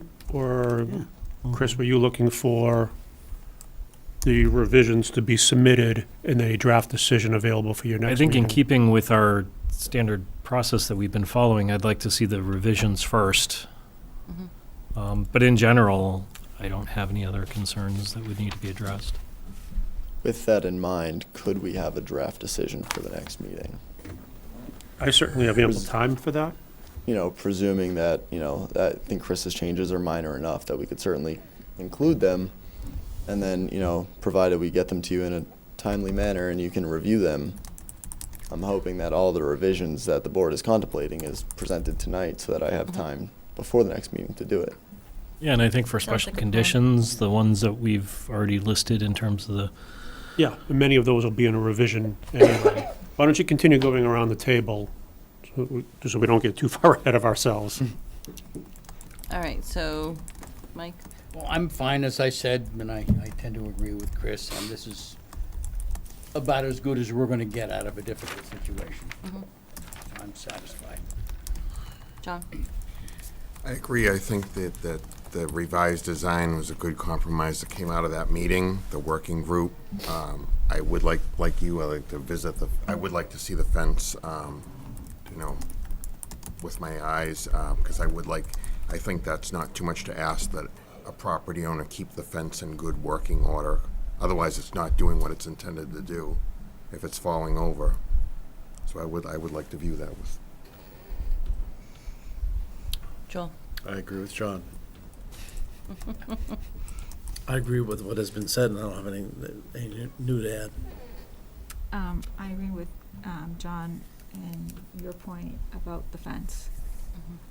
I agree. I think, you know, at this point, it's small incremental dollars to put that in. Chris? Already pretty much said yours. Yeah. Said yours. I think I'm set. Marcy? No, I'm pretty much in agreement. I haven't been out to the property yet to check it out, but would like to get out there and check up the fence to see, because it should be something that's maintained by the property for the neighbors on Dunshire. You wouldn't want to see that destroyed. Making sure the snow removal is not pushed up against the fence, because that's only going to create more damage and interfere on their property. And I kind of agree with the neighbors. If you're taking away all the trees, it does change a lot. It also changes how water is absorbed and moved around. The trees do a lot of that to take some of that excess water and flow it in there. It'd be nice to see a way of keeping some trees in there for them and to help out with that. I know that's more on conservation, but Okay. I would be curious to see what they have to say about the plan Yeah. next week. And I will. So just, I will too. We'll take a motion. so just before you make a motion to continue, it sounds like the planning board is prioritizing the 4 emergency spaces in the back. That's a critical design element for Yeah. you. I can't see a way around it. All right. Yeah. Reason I'm highlighting that is that I think you should authorize or direct Chris to specifically say that to the commission at their next meeting. Because what likely will happen is the neighbors and/or commissioners will prioritize less tree cutting. And the only way to achieve that is to eliminate or, Green space, right.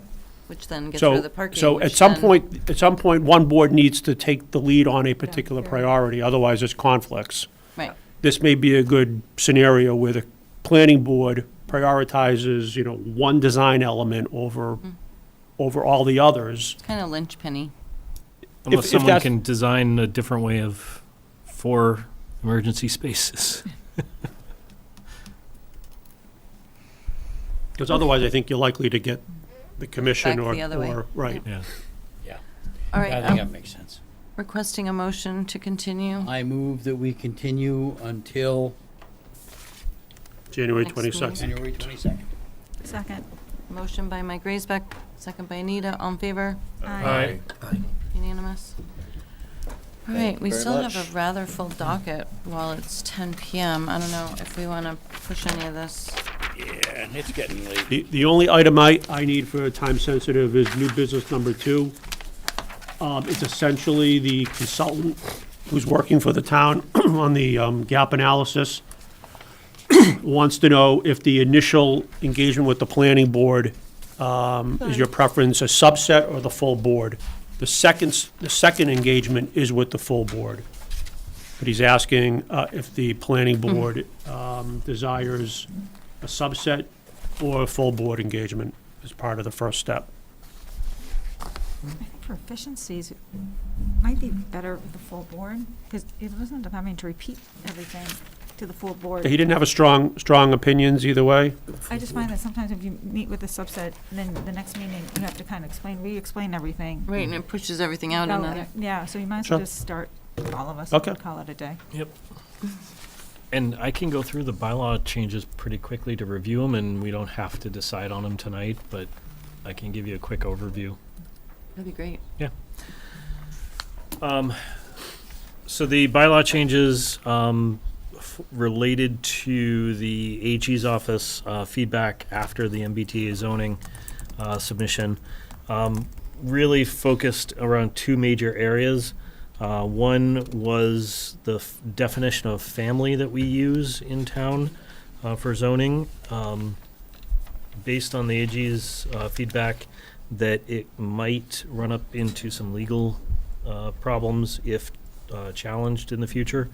And then the second one was around the special permit criteria. I guess it's not a legally valid criteria for discretionary zoning approvals to have a criteria related to the need for additional school facilities. Yeah. That's interesting. Didn't realize that. That is sense. the only town service impact that cannot be considered. Just as a criteria. Interesting. Given that, the Attorney General suggested we strike that specific language from our zoning. So I looked through our zoning and found all of the areas that might relate to this, to either of those two, and gave the sections in this document, highlighted the changes that I would propose. There were a couple sections that seem to be related, but don't look like they're going to be needing any changes, like 195.13, conversion of dwelling units. It talks about families related to single-family dwelling, but we're not really talking about the family unit itself, so those don't need to be changed. And then the other place where we use the term family for a family unit is in the LAA zoning, which is going away anyway. So, so my proposal is essentially updating the zoning based on my highlighted changes. Yeah. Pretty basic and pretty minor changes. Do we want to put those on this warrant? Yeah. Yeah. For I would Springtown meeting, not do this these. special. Not I would do special. these, and then floodplain, which I'm going to be bringing back to you. Yeah. And we're targeting that for spring Spring. as well. Yep. Okay. So if people have questions or comments. Yeah, they look sensible to me. Okay. I need to look at Understood it what again. the AG was all about. Don't rush it. Then we can finalize it when we talk about the Springtown meeting. Eventually, Couple Has weeks anybody down the had any, line. It's coming right around the bend. On another subject, has anybody had any commentary on the Webster decision today that came down? So I read through what I read the thing. I read it. Read the I lawyers. think that because the law was upheld and just the implementation of it, I don't think we'll need to be changing anything. I don't think we will, but it's interesting. Basically, what the SJC was doing was saying, look, guys, this is the law, but we found a good excuse to let you wait another 6 or 9 months and get it push it, right to kick the before the can. AG comes and clobbers This you. year, yeah, that's how I took it. That's exactly what it was. But I think they learned their lesson and They did did. the Oh, did they ADU ever? laws Yep. differently so that that's not going to happen with Absolutely, the yeah, ADU you law. can see that, the ADU laws. It was fascinating. But I've got a feeling they're going to take this opportunity to look at those guidelines again, Yeah, and make a few tweaks. make a few tweaks, Yeah. and maybe make it more like the ADU I bet you implementation. that's exactly what they're going to do. So we may need to go back to Yep. our zoning, maybe not, depending on what Yeah. those are. Well, I think we were pretty close, so. Hopefully. Make a motion to adjourn? Can I make a motion to adjourn? You want to just do the minutes? Minutes? Make a motion to approve, which minutes? Meeting minutes 12:11. Second. Motion by Anita, second by Mike Racebeck, on favor. Aye. Aye. I make a motion to approve minutes from 12:17. Second. Motion by Anita, second by Mike Racebeck, on favor. Aye. Unanimous. Make a motion to adjourn? Second. Aye. No. All in favor? Aye. Aye. Jump the gun. I see then. Hey, hey.